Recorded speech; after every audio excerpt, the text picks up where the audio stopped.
আমার নানা বাড়ি আর আমাদের বাড়ি হচ্ছে পাশাপাশি আর কি। নানা বাড়ি পাশে আমরা জমি কিনে বাড়ি করেছি। আর আমার বাবা হচ্ছে গভর্নমেন্ট জব করতো ওই সময়। হ্যাঁ। আচ্ছা, আপনি পরিবারের বড় সন্তান? হ্যাঁ, আমি বড়। আচ্ছা। আর আমার আম্মা হাউস ওয়াইফ ছিল। মোট 3 জন ছিলাম তখন আমরা ফ্যামিলি মেম্বার, যখন ক্লাস 1-এ পড়ি। তো বেশ ভালোই যাচ্ছিল, এরকম স্কুলে যেতাম।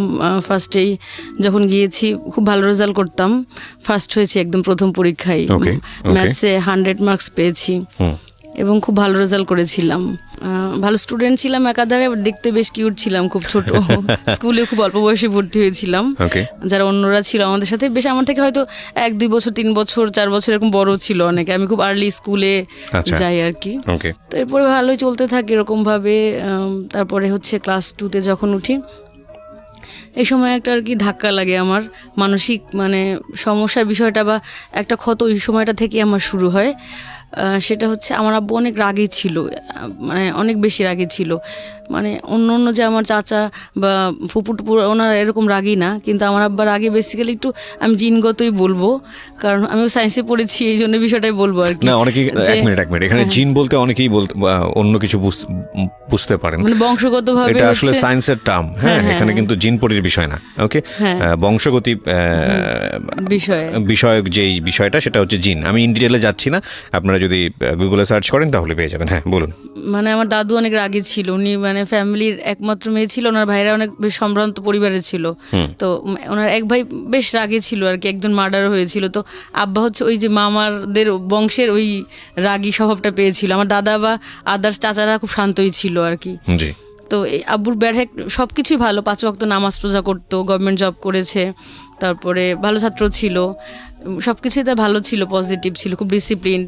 কিন্তু একটাই ব্যাড হ্যাবিট ছিল, সেটা হচ্ছে কথায় কথায় হাত তোলা আর কি।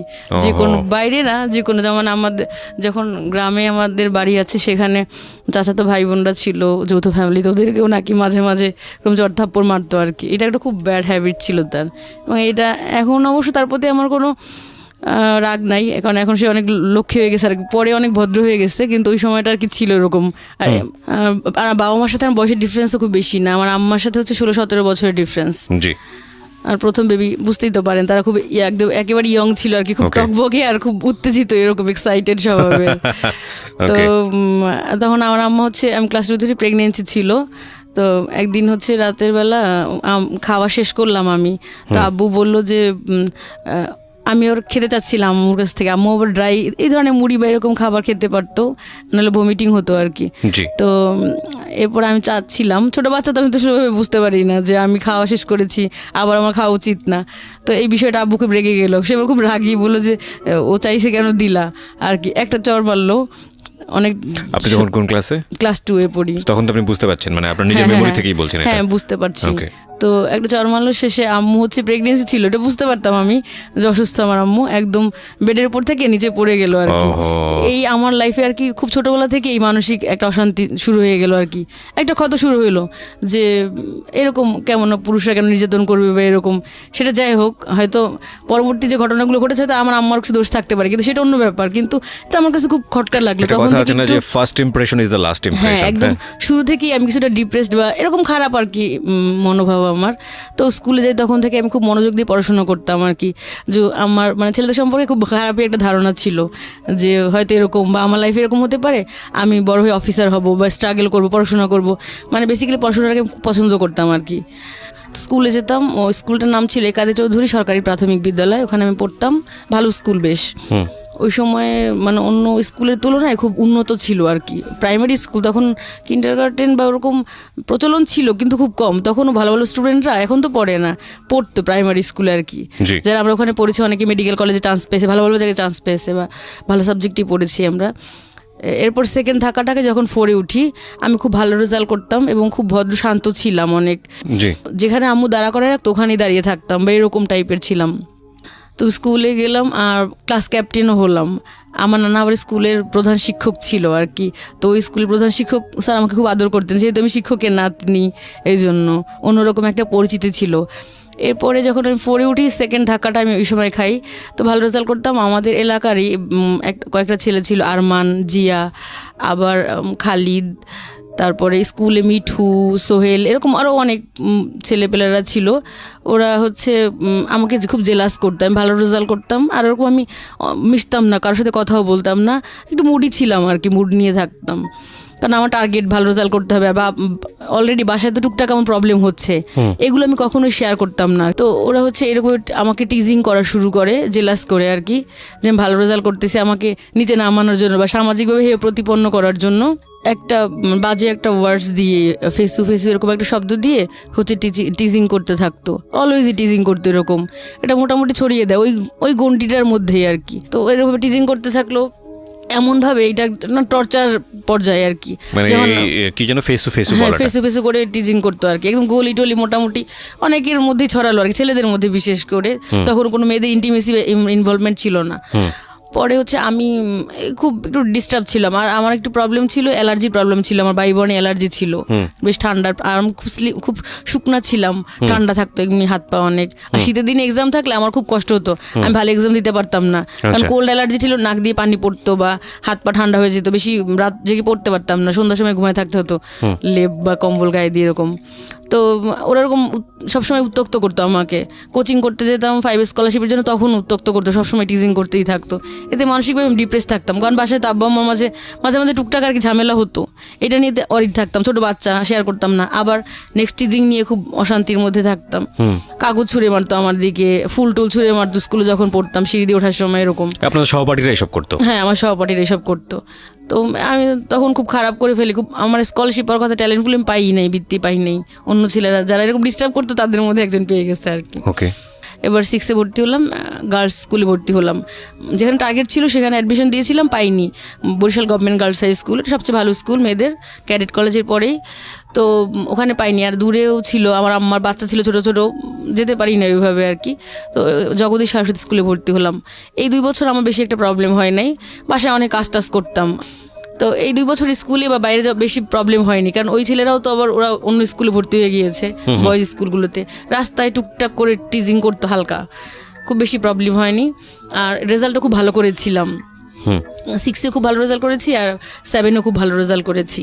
তো ওখানে পড়তে গিয়ে এমনিতে কোনো সমস্যা ছিল না, কিন্তু আমার একটা ক্লাসমেট ছিল নীলাঞ্জনাশীল, তো ও আমাকে খুব কম্পিটিটর মনে করতো। অন্য সব মেয়েরা খুব ভালো ছিল, তাদের প্রত্যেকের সাথে আমার খুব ভালো অ্যাটাচমেন্ট ছিল। আর ও হচ্ছে একটু জেলাস করতো আমাকে, আর ও শিক্ষকের মেয়ে ছিল, ভুলভাল লেখা রাখতো টিচার, ওকে খুব বেশি মার্কস দিয়ে দিত আর কি এরকম। পরে আমি হাতে নাতে কয়েকটা ধরিয়ে দিয়েছিলাম, তার জন্য ও আমার প্রতি খুব ক্ষিপ্ত ছিল। স্কুলে ডিসপ্লে করতে আমাকে দেয়নি, ও ডিসপ্লে করেছিল। আমার যখন করতে গেলাম, টিচাররা বললো কি তুমি এটা দেখাশোনা করবো, নীলাঞ্জনাকে দায়িত্ব দিল। ও ফার্স্ট এসে আমার ভুল দিল, ম্যাডাম এটা হয় না, এই স্টেপসটা হয় না, মানে আমাকে ডিসপ্লে করতে দিল না। You have very good brain first of all. আপনার এইসব এত ছোটোখাটো তো নিশ্চয়ই না, যে কারণে আপনার কাছে বড় নিশ্চয়ই, এবং এই ছোটো ছোটো বিষয়গুলো একটা সময় গিয়ে জিদ লাগতো, কেন প্রতিবন্ধীদেরকে দেখলে হাসবে।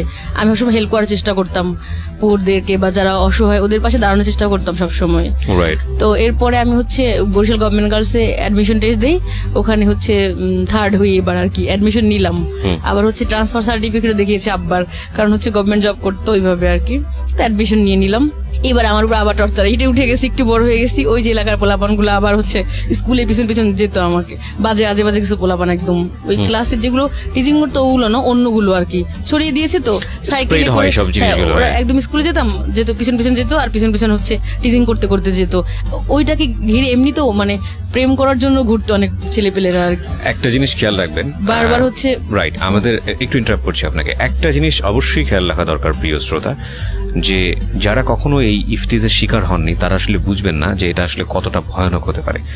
খুব স্বাভাবিক না, একটা মানুষ, আপনি ধরুন আপনি নিজেকে চিন্তা করুন, একটা ছেলে কিংবা মেয়ে না, আপনি ঘর থেকে বের হয়েছেন, আপনার চারপাশের লোকজন আপনাকে অন্য একটা নামে খ্যাপাচ্ছে, 1-2বার সেটা ভালো লাগতে পারে বা আপনি হয়তো নেগলেক্ট করতে পারেন, কিন্তু এটা যদি ঘর থেকে বের হলে কন্টিনিউয়াসলি হতে থাকে এবং উল্টাপাল্টা আচরণ যদি হতে থাকে, তখন কিন্তু আপনি মেন্টালি ইমব্যালেন্স একটা পর্যায়ে পৌঁছে যাবেন। এবং শিশুদের ওই যৌক্তিক ব্যাপারটা কিন্তু মাথায় থাকে না, তখন ওর বয়স কিন্তু শিশু বয়স, এবং এটা কিন্তু র্যান্ডামলি বাড়ছে, যেটা স্কুল থেকে ধীরে ধীরে হাই স্কুলের দিকে যাচ্ছে। এগুলো একটু নোট রাখবেন। বলেন। তারপর হচ্ছে ভালো রেজাল্ট করতে না পেরে আমার বাসায় রাত্রেবেলা ঢিল মারতো। যখন আমি পড়তে বসতাম, আমাদের 5তলা ফাউন্ডেশন ছিল, টিন শেড, ওটা ছাড়া আমাদের আরেকটা বাড়ি আছে, আমরা এখন ওখানে থাকি আর কি, কিন্তু ওই সময় ওইটা ছিল আর কি, ওখানে ভাড়া দিয়ে দিয়েছি। তো ওই রাতের বেলা হচ্ছে কি সন্ধ্যার পরে ইচ্ছা মতো ঢিল ছুটতো আমাদের টিনের উপরে, কেন যে ছুটতো কেউ জানতো না, কিন্তু বড় হওয়ার পরে বুঝতে পেরেছি যে আসলে। আপনার বাবা থাকতো না আপনাদের সঙ্গে ওই সময় আব্বু তো দূরে চাকরি করতে right, ওই খুলনায়, সময় তখন আপনি মার সঙ্গেই থাকতেন। হ্যাঁ হ্যাঁ, আচ্ছা। আমি, মা আর ছোট 2টা ভাই বোন ছিল, আর পাশে নানা বাড়ির নানা বাসা ছিল, থাকলে তো আলাদা একটা পরিবার, যেতাম। কিন্তু কেন মারতো সেটা কেউ জানতো না, যে কেন ঢিল মারতো। হয়তো বা আরো ক্ষতি করার চেষ্টা করতে পারতো, কিন্তু আমার 4 মামা ছিল, ধারণা হয়তো আরো ক্ষতি করার চেষ্টা করতো, কিন্তু পারেনি, হয়তো ওই কারণে হয়তো বা ভয় পেতে হতে পারে। এইভাবে আর কি সমস্যাগুলো। আর ওই যখন মানে খোঁজ নিয়ে জেনেছে যে এই শব্দটা দিয়ে আমাকে মানে ক্ষতি করা যায়, আবার ওই শব্দটা ওরাও ব্যবহার করতে লাগলো, স্লোগানের মতো আর কি, মিছিলের মতো এরকম শুরু করলো ওরা। মোটামুটি কলেজের 50-70% মানুষ জেনে গেল আর কি, যেরকম বিষয়টা মানে বারবার ক্রমাগত করতেই থাকলো, আরও ছড়িয়ে পড়লো। তারপরে হচ্ছে আমি যখন ক্লাসে আসতাম, যেতাম হচ্ছে করিডোর দিয়ে, হ্যাচ্চো হ্যাচ্চো করে আমার গায়ের মধ্যে, চিন্তাও না আননোন ছেলেপেলেরা একদম থুথু ছিটিয়ে বা ওই যে সর্দি টর্দি কফ এগুলো ছুটিয়ে মানে ফেঁচু ফেঁচু হ্যাচ্চো হ্যাচ্চো করে আমার মুখের মধ্যে এসে একদম এরকম অ্যাটিচিউড করতো, যত ধরনের বিকৃত আচরণ করা যায় সর্বোচ্চ পর্যায়েগুলো করতো। তারপর রাস্তা দিয়ে যেতাম, একটা পাগলি ছিল, ওই পাগলিটাকে শিখাই দিত, বলকে ফেসু ফেসু বল। ওই পাগলিটা নাচতো আর ফেসু ফেসু বলতো, বলে থুথু দে, আমার গায়ে থুথু পর্যন্ত দিয়েছে। My goodness. এরকম ভাবে মানে পাগলিটাকে দিয়ে দেওয়া হতো, বিভিন্নভাবে ভাই অত্যাচার করতো আমার উপরে। আমাকে ভয় দেখানোর জন্য একটা ছেলে, আমি নাম বলবো না, সে পরবর্তীতে মেডিকেল কলেজে চান্স পেয়েছিল এবং একটু টেররিস্ট টাইপের, পুলিশের ছেলে আবার। তো সে একবার কী করলো, আমাকে ভয় দেখানোর জন্য, আমি নিয়ে বসেছিলাম ক্লাসরুমের মধ্যে, পদার্থবিজ্ঞান বই পড়তেছিলাম, আমাকে ভয় দেখানোর জন্য দরজা আটকায় ফেললো এক পাশ থেকে, মানে ধর্ষণ বা এরকম টাইপের ভয় দেখায় অনেকে, দরজা আটকায় ফেললো। আমার বান্ধবী কী করলো, দৌড়ে বের হয়ে গেল ক্লাসরুম থেকে, কিন্তু আমি আর বের হই না। আমি এবার এমনিতে খুব স্ট্রিক্ট ছিলাম, কারণ আমি তো অনেক বিপদের সম্মুখীন ছিলাম, ভয় পেলে তো আমাকে চলবে না, তো আমি বের হইনি। পরে নিজেই খুলে দিল আর কি, প্রতিনিয়ত বিভিন্নভাবে, মানে কয়টা বলবো আর কি, সপ্তাহে হয়তো আমার মনেও নাই, এরকমভাবে মানে অত্যাচার করতেই লাগলো একটার পর একটা আমার উপরে আর কি। এর মধ্যে আমি সায়েন্স ফেয়ারে পার্টিসিপেট করলাম, তখন হচ্ছে আমি ফার্স্ট হলাম বরিশালে আর কি, বিভাগীয় পর্যায়ে, সবগুলো ঝালকাঠি, বরগুনা যেগুলো অন্য জেলা আছে সবগুলোর মধ্যে আর কি ফার্স্ট হলাম। তো ওই প্রজেক্টটা নিয়ে আমি ঢাকায় আসলাম, চিনমৈত্রী সম্মেলন মানে বঙ্গবন্ধু যে সম্মেলন কেন্দ্র, এটার উদ্বোধনী ছিল, তখন প্রাইম মিনিস্টার ছিল খালেদা জিয়া আর কি, তো অনুষ্ঠানটা উদ্বোধন করলেন। তো এখান থেকে গেছি, অনেক হাসাহাসি করতেছিল যে কিছুই তো পারবে না, গিয়ে হয়তো সান্ত্বনা পুরস্কার পাবে বা এরকম। ঢাকায় গিয়ে আমি প্লেস পেলাম আর কি, তো অনেক গিফট পেয়েছি আর কি। তারপরে প্রথম আলোতে আমার বেশ নামটাম আসলো একদম এরকম। এরপরে খুব হ্যাপি ছিলাম আর কি। মোটামুটি কলেজে খুব ছেলেদের মধ্যে আমাকে নিয়ে এমনিতে টিজিং করতে না ঠিক আছে, কিন্তু আমাকে নিয়ে বেশ মানে বেশ আলোচিত ছিলাম, মানে দেখতে বেশ ফর্সা ছিলাম, তো সব খুব পছন্দ করতো সবাই আমাকে মোটামুটি। অনেকেই ঘুরতো পিছন পিছন, বলতো সুইসাইড করব যদি প্রেম না করো, এরকম মানে এরকমটাও ছিল অনেক। তো যখন আমি ন্যাশনাল অ্যাওয়ার্ড পেয়ে আসলাম, জাহিদ আমার বন্ধু, আমার ক্লাসমেট ছিল, ওই যে একবার টিচিংও করেছিল অলরেডি, ঝগড়া লাগছিল ওর সাথে, ও আমার পেছনে ঘুরঘুর করতে লাগলো আর কি, ঘুরঘুর করতে শুরু করলো, আমাকে পোস্ট কার্ড দিল, অনেকগুলো চিঠি দিল আর কি। আমি তো হাতের লেখা চিনতাম না, আমি জানতাম না যে ও কে বা ওরকম, ও সম্পর্কে কিছুই জানতাম না। ও আবার লিজার বন্ধু ছিল, লিজার ভাইয়ের বন্ধু। লিজাকে দেখালাম যে একটা ছেলে আমাকে এরকম দেয়, কে জানি না, লিজা তো হাতের লেখা দেখে চিনে ফেলেছে আর কি। তো এটা লিজার ভালো লাগে না, কারণ ও তো আমাকে সবসময় কম্পিটিটর মনে করতো। তারপরে লিজাই আমাকে এগিয়ে দিয়েছে আর কি জাহিদের দিকে অনেকটা, দিয়ে আবার নিজেই আর কি কেটে দিছে আর কি লাইন এরকম। লিজা দূর থেকে হ্যাঁ জাহিদের বাসাটা আমাকে দেখিয়ে দিয়েছে যে ওইটা জাহিদের বাসা। আর মাঝে মাঝে তখন ও আমার পিছনে ঘুরতো, তো প্রথমে ভালো লাগতো না, একটা সময় গিয়ে আমার একটা ভালো লাগা তৈরি হয় জাহিদের প্রতি। তো জাহিদের বাসায় যাই আমি একদিন, জাহিদ আসতো না ক্লাসে ওরকম, আর ওরকম মানে নোন ছিল না, আমি যেমন নোন ছিলাম সবাই চিনতো, জাহিদ ওরকম মানে বরিশালের স্থানীয় ছিলেন না, ওর বাড়ি গ্রামে, ওইখান থেকে খালার বাসা থেকে পড়তো আর কি। তারপরে ক্লাসরুমে দেখতাম কি আমি যাওয়ার আগে ও যায়, খুব কিউরিসিটি আমার প্রতি। আমি হচ্ছে একটা ক্লাস পরে যেতাম যাতে ও আমাকে ফলো করতে না পারে, দেখতাম কি ও পায়চারি করতেছে করিডোরে দাঁড়িয়ে দাঁড়িয়ে, মানে খুব ইমোশন যে আমি কেন আসলাম না। আমি আসার পরে ওর ফ্রেন্ড রাসেল ছিল সাথে, মানে একদম প্রাণে পানি পাইছে বা এরকম এরকম একটা ভাব আর কি, খুব ইমোশন ছিল আমার প্রতি। তো ফার্স্টে আমার পেছন পেছন যেতাম, আমি যখন মানে ক্লাস শেষ হয়ে যেত, মূল ক্লাসগুলো আমাদের সায়েন্সের প্র্যাকটিক্যালগুলো থাকতো 2টা-3টা পর্যন্ত। তো যাচ্ছিলাম একদিন মাঠের মধ্যে দিয়ে, ও পেছন পেছন গেলো, বলে কি একটা কথা বলতে চাই তোমার সাথে। আমি কিছুই বলি না, হাঁটছিলাম, বললো যে তোমার প্রতি আমার তীব্র আকর্ষণ। এই কথাটা বসে পরে আমি হচ্ছে প্রেমে পড়ি আর কি। খুব ভালো লাগছিল কথাটা, বাসায় গিয়ে অনেকবার চিন্তা করলাম যে কি বললো, যে তীব্র আকর্ষণ এইসব। ওকে, খুব ভালো লাগা তৈরি হয় জাহিদের প্রতি আর কি। কিন্তু যখন ভালো লাগাটা তৈরি হয়েছে তখন জাহিদ আস্তে আস্তে আর কি সরে গেছে। কোন বয়সটা বলেন তো এটা, মানে কোন ক্লাসে পড়ছেন? ইন্টারমিডিয়েটে পড়তেছি আর কি, সেকেন্ড ইয়ারে উঠে গেছি। আমি একটু কথা বলি, ইন্টারমিডিয়েটের অনেক স্টুডেন্টরা আমাদেরকে শুনছেন, আপনার সঙ্গে একটু তাল মিলিয়েই বলি। ক্লাস 9-এ 9-8 এই বয়সটা থেকে হচ্ছে ভালো লাগার এক ধরনের তীব্রতার জন্ম হয় এবং উইথ লট অফ সংকোচ। আমি আসলে এটা খুব সুন্দর করে বাংলা বলতে পারছি না, মানে ভালো লাগে কিন্তু সেখানে তীব্রতার যতটা থাকে তার চেয়ে বেশি থাকে হচ্ছে লজ্জা, ভয় এবং একটা জড়তা থাকে। আতঙ্ক, জড়তা, কিন্তু মনের মধ্যে মনে হয় যে না ওকে ভালো লাগছে, ভালো লাগছে। আচ্ছা, এরপরে এই ভালো লাগাটা একটু ডেসপারেটের দিকে চলে যায় এবং এটা হচ্ছে বয়ঃসন্ধিকালে হয়। বয়ঃসন্ধিকালে অনেকের আগেও চলে আসে।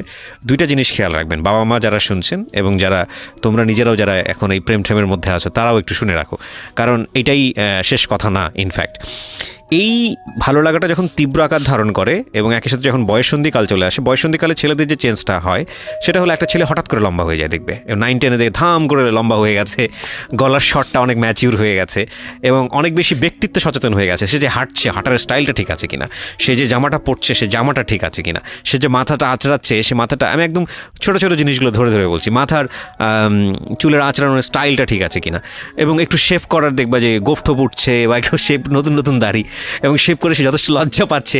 এই যে বয়সটা, এটাকে বলছি আমরা বয়ঃসন্ধিকাল। আমি অ্যাটিটিউড দিয়ে বুঝালাম, আর ফিজিক্যালের জায়গা থেকে তোমরা নিজেরা বুঝে নিও, ফিজিক্যালি অনেক বেশি চেঞ্জ আসে। মেয়েদের ক্ষেত্রেও কিন্তু এই জিনিসটা আসে এবং মেয়েদের মধ্যেও এই সেম জিনিসটাই গ্রো করে, কিন্তু with some physical changes. Interesting বিষয় হচ্ছে এই সময়টাতে কোনো কোনো ছেলেমেয়ের আচরণ, মোস্ট অফ দ্য কেসেস আমরা বলতে পারি, অনেক বেশি অ্যারোগেন্ট হয়ে যায়, উগ্র হয়ে যায়। তারা মানতে চায় না। তাদেরকে যদি কোনো একটা জিনিস বোঝাতে চায় যে না এটা এভাবে করো, এভাবে করলে জিনিসটা এরকম হবে, এরকম হবে, ওরকম হবে, ওরা বুঝতে চায় না, ওরা সিদ্ধান্ত দিতে চায় না, আমি তো নিজেই অনেক কিছু বুঝি। হ্যাঁ, উনি ছোটো ছোটো করে হাসছেন, হয়তো আপনারা অডিওতে পাচ্ছেন না। তো এইটা কিন্তু ছেলের ক্ষেত্রেও হয়, মেয়ের ক্ষেত্রেও হয়। এবং তখন যে সমস্যাটা বাবা এবং সন্তানের মধ্যে হয়, বাবা মা সন্তানের মধ্যে, সেটা হলো বাবা মা যদি না বুঝতে পারে যে এই আমার সন্তানের মধ্যে একটা বড় চেঞ্জ এসছে, তারা কী করে ছোটোবেলায় যেভাবে মানুষ করেছে, ছোটোবেলায় যেভাবে ডোমিনেট করেছে, ওই জিনিসটা যদি চালিয়ে যেতে থাকে তখন একটা মারাত্মক সংঘর্ষ হয়। এবং এই মারাত্মক সংঘর্ষটা খুব সার্টেন পিরিয়ডে চলে, 1-2 বছর, এবং কিছু বুঝে ওঠার আগেই শেষ হয়ে যায় এবং এই সময়টাতে অনেক বড় রকমের ভুলও করে ফেলে বাবা মা। সুতরাং আমি বাবা মাদেরকে স্পেশালি বলবো যে এই সময়টাতে ছেলে মেয়েদেরকে একটু অন্যভাবে ট্রিট করতে, একটু খেয়াল রাখতে। আচ্ছা, এবার হচ্ছে ভালো লাগার জায়গাটা বলি। আমাদের শিক্ষকরা ক্লাসে বলতো যে বয়সটা এমন, কাকপক্ষে দেখলেও ভালো লাগে। হ্যাঁ, একদম খুব নুডলি বললাম, আমি কাউকে অপমান করছি না, বাট বিষয়টা কিন্তু আসলে এরকমই। হিসাব থাকে না কোনো, মানে ভালো লাগাটা এত এক্সট্রিম লেভেলে হয় যে ওকে ছাড়া আমরা বাঁচবই না, ওকে ছাড়া জান শেষ হয়ে যাবে। মাঝে মাঝে ফেসবুকে এরকম ভিডিও দেখি, মেয়ে পালিয়ে গিয়েছে, গহনা ঠহনা পরে এসে ফেসবুক লাইভে আসছে, এসে বলছে বাবা তুমি তো বলেছিলা ওকে ওর সাথে বিয়ে দিবা না, দরকার হলে একটা রিক্সাওয়ালার সাথে বিয়ে দিবা, আর তাই আমি বিয়ে করে ফেলেছি, ওর কোনো দোষ নেই। আমি চিন্তা করি আজ থেকে 5 বছর পরে এই মেয়ের জীবন গল্পটা কি দাঁড়াবে, কিংবা আজ থেকে 2 বছর পরে এই মেয়েটাকে এত ডেসপারেটলি বলতে পারবে যে বাবা আমি ওর সাথে সংসার করে অনেক সুখে আছি। কজ রিয়েলিটি তো অন্যরকম। আমাদের চারপাশে যে ঘটনাগুলো ঘটে সেখানকার প্রেক্ষাপটে বলছি। আমি এটা মিন করছি না যে মেয়েটা সুখী হবে না, সুখী হোক, আমরা সেটার জন্য দোয়া করি, কিন্তু এই ডেসপারেটনেসগুলো এই বয়সেই থাকে। কিন্তু এটা জীবনটা আসলে এরকম না। কজ ভালোবাসার তীব্রতা অবশ্যই থাকবে, সেটা সবার জীবনেই আসুক, কিন্তু সেই তীব্রতা আমাদেরকে যেভাবে 4-5টা সম্পর্কে অনেক বেশি ব্ল্যাঙ্ক করে ফেলে, অন্ধ করে ফেলে, যে না ওকে ছাড়া আমি বাঁচবই না, ওকে ছাড়া আমার জিন্দেগি তামা, কিংবা ওকে ছাড়া আমি নিঃশ্বাসই নিতে পারতেছি না। বিষয়টা আসলে এরকম না। এটা একদম এক্সট্রিম একটা ফিলিংস। এই এক্সট্রিম ফিলিংস সারা জীবন থাকে না। আমি আপনাদেরকে এবং তুমি করে বলি, because you are much younger than me. ওই স্টেজ আমি পার করে এসেছি, আমি আমার নিজের জীবন থেকে বলছি। ভদ্রমহিলা যিনি এখানে আছেন নিজের জীবন গল্প বলার জন্য, উনি হয়তো এগ্রি করবেন, এটা থাকে না। এবং এটা যখন থাকে না তখন অনেক কিছুর হিসাব শুরু হয়। এই হিসাবে গিয়ে যদি ছেলেটা মেয়েটার কাছে হেরে যায় বা মেয়েটা ছেলের কাছে হেরে যায়, তখন শুরু হয় দুর্বিষহ জীবন। সুতরাং যারা অনেক বড় রকমের মারাত্মক ফিলিংস নিয়ে কোনো একটা ছেলে কোনো একটা মেয়ের কাছে আছেন, কিংবা কোনো একটা মেয়ে কোনো একটা ছেলের কাছে আছেন, একটু রেস্ট নেওয়া প্রয়োজন। এটাই কিন্তু বাস্তবতা নয়, একটু সময় যাওয়া প্রয়োজন। সুতরাং হুটহাট করে আমরা যেন কোনো ভুল না করে ফেলি। জি, আপনি যেটা বলছেন আমার মনে হয় সেই স্টেজের কথাই বলছেন আপনি, যে সেই সময় যে যাও খুব ভালো লাগতো, হ্যাঁ একটু রাস্তাতে হেঁটে গেলেই মনে হতো আহা, একটু হাতটা ধরতে পারলে মনে হলো আহা এই হাতটার কখনোই সাবান দিয়ে ধুবো না, থাকুক ওর শরীরে, ওর একটা স্পর্শ থাকুক। সেই বয়সের কথাই বলছেন, বলুন তারপর। তো ঘুরতে লাগলো, ঘোরার কারণ হচ্ছে যে আমি ন্যাশনাল অ্যাওয়ার্ড পেলাম, এটা খুব পছন্দ করতো আর কি। আচ্ছা, তারপর ডিবেট করতাম ওর সাথে, আমি একসাথে ডিবেটও করেছি। আচ্ছা, তো ও খুব তাকিয়ে থাকতো ডিবেট করার, আমি চাইতাম শিখতে, আমার শেখার আগ্রহটা বেশি ছিল যে ও একটু ভালো পারে শিখবো, কিন্তু ও হচ্ছে আমার বলতো আমার হাসি নাকি খুব সুন্দর, ঝংকার দেয়, এটার কানে বাজে, মানে অনেক ধরনের লোভনীয় কথাবার্তা বলতো আর কি, খুব ইমোশন দেখাতো আর কি। মানুষকে প্রশংসা করে অনেক দুর্বল করে ফেলা যায়। হ্যাঁ, অনেক দুর্বল করে ফেলেছে আর কি।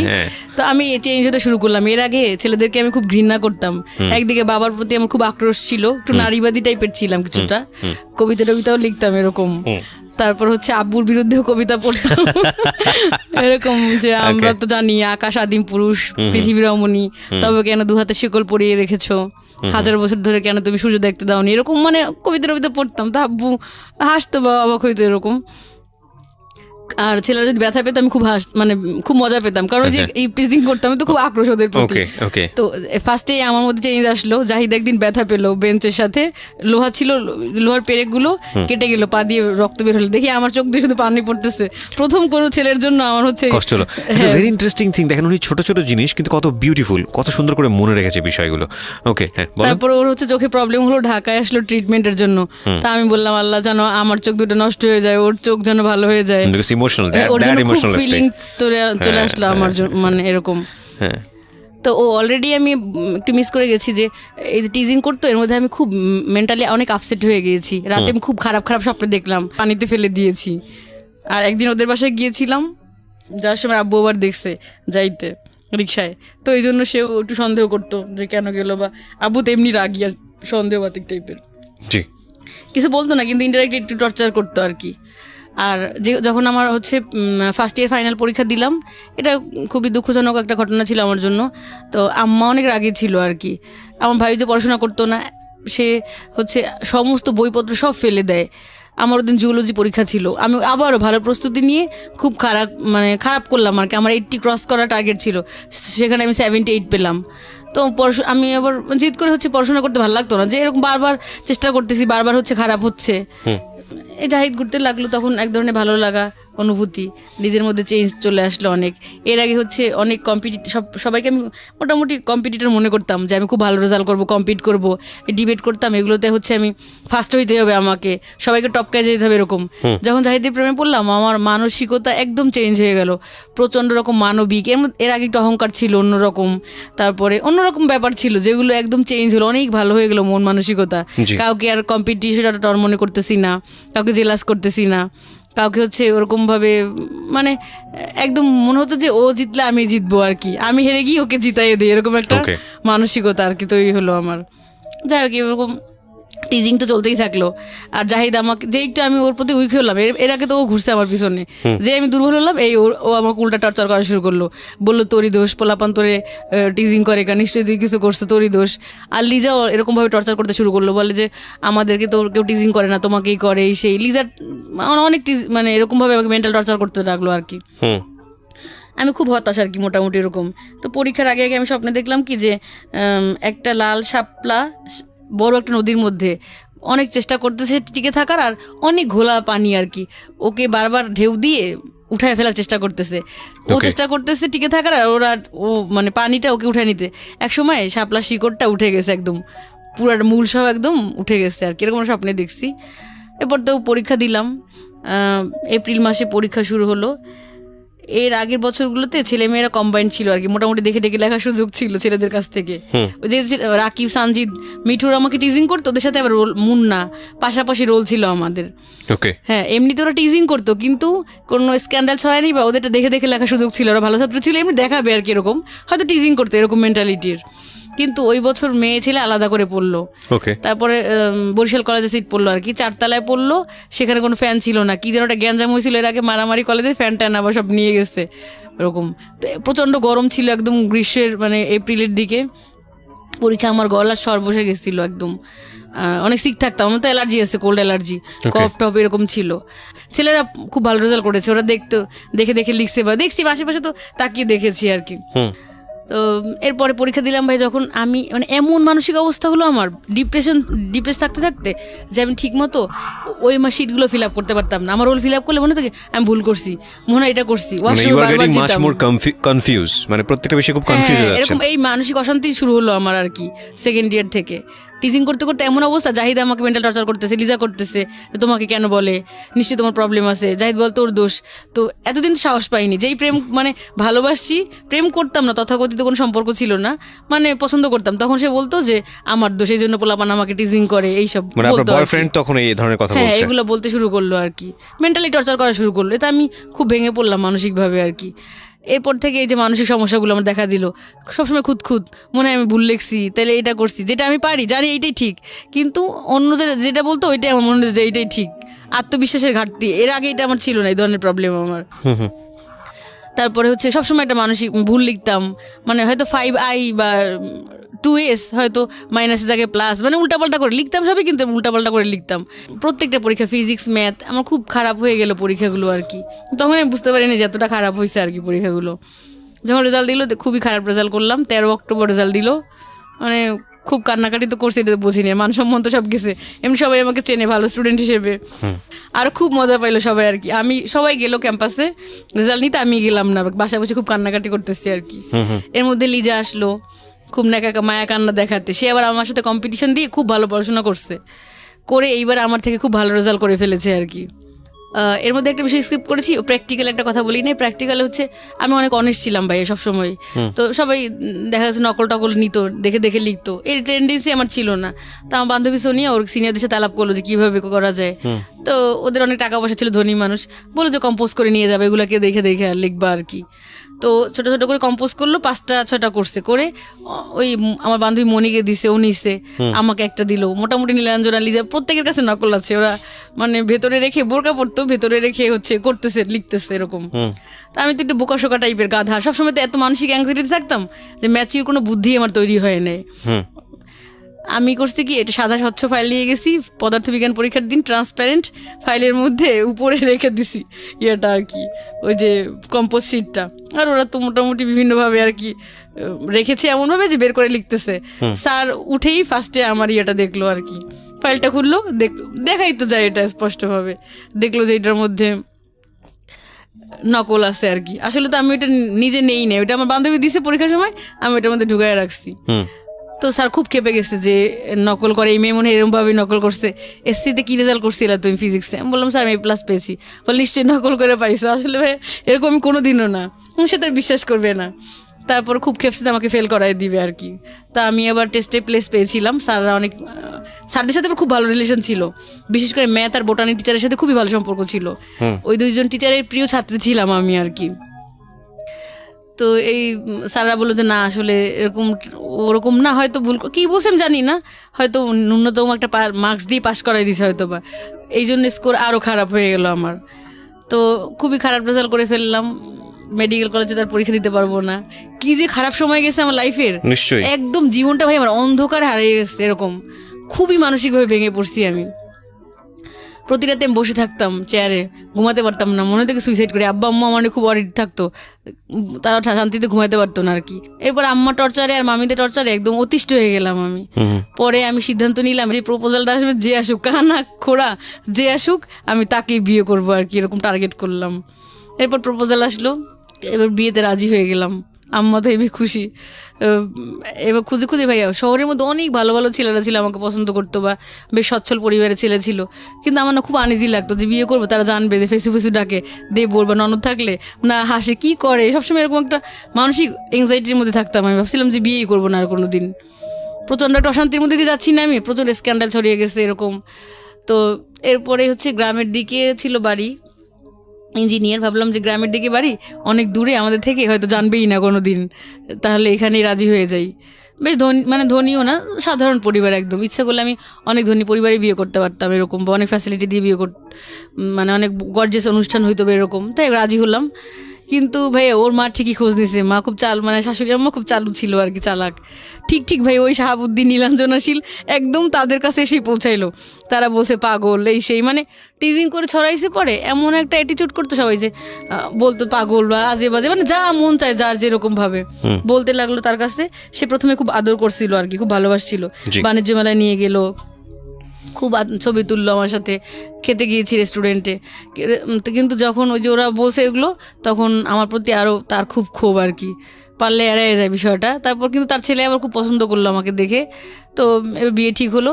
সে ডেটটাই উল্টায় ফেললো আর কি। 28 তারিখে আমাদের বিয়ে হওয়ার কথা, 9 সালের 28 এপ্রিল, পয়লা বৈশাখের পরে সে হচ্ছে উল্টায় ফেললো একদম। শাশুড়ি, ওকে। মানে নার্ভাস হয়ে গেলাম যে কি ব্যাপার। আর বিয়ের ব্যাপার ভাই এরকম মেয়েদের যে একবার যদি বলে দেন, যেরকমই হোক, হাই স্ট্যাটাস আর লো স্ট্যাটাস হোক, একবার যদি বলে ফেলেন মানুষকে, না করেন, তাহলে ভাববে কি মেয়েটার হয়তো দোষ আসছে কোনো। এই জন্য মনে হয় বিয়েটা নিজে যদি ভেঙে দেন, তাও মানুষ আপনাকে ওইভাবে মানে ট্রিট করবে।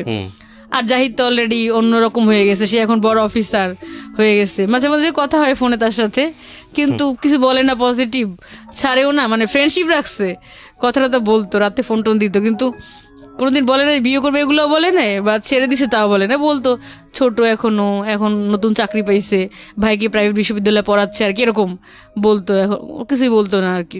কী করবো, সিদ্ধান্ত নিলাম বিয়ে করব। পরে হচ্ছে শাশুড়ি আম্মায় একটু খেপে গেলো আর কি আমার প্রতি, জানলো যখন এগুলো, তো বিয়ে ডেটে চেঞ্জ করে ফেলে। পরে 29 তারিখ, শাশুড়ি মা মানে হচ্ছে হবু শাশুড়ি, তখন তো হয়নি। হ্যাঁ, পরে হচ্ছে বিয়ে হবে। শুরু থেকেই ভাই বিভিন্ন ধরনের মানে শুরু করলো। প্রথম দিন যদি আমাদের আক্ত হয়ে মসজিদে হয়েছে, বাসা আসতে দিবে না আমাদের বাসায় আর কি, বিয়ে করে চলে যাবে ওদের, মানে ওর খালা বাসায় উঠছিল না ওখানে আর কি। আমাদের সবাই মামা মামি খালামুনিরা অপেক্ষা করতেছিল যে ও আসবে, ওর বন্ধুদের নিয়ে দেখা করবে, যে ছেলেটা কেমন, দেখে নাই আর কি তারা কেমন, আসতে দিবে না। পর অনেক রিকোয়েস্ট করলাম সবসময়, মানে সে এমন একটা ট্রাপ তৈরি করে রাখলো যে সব কিছু তার কাছ থেকে পারমিশন নিতে হবে, আর তার ছেলে তার পারমিশনেই চলে, এটাও সত্য কথা। রিকোয়েস্ট করতে করতে আসতে দিল, আধা ঘন্টা তার টাইম বেঁধে দিল যে আধা ঘন্টা থাকতে পারবে। ওর 5টা ফ্রেন্ড নিয়ে আসলো। তারপরে ফোন দিয়ে বললো যে তোমাদের বাসা থেকে 3 ভরি চেইন কেন দিল না।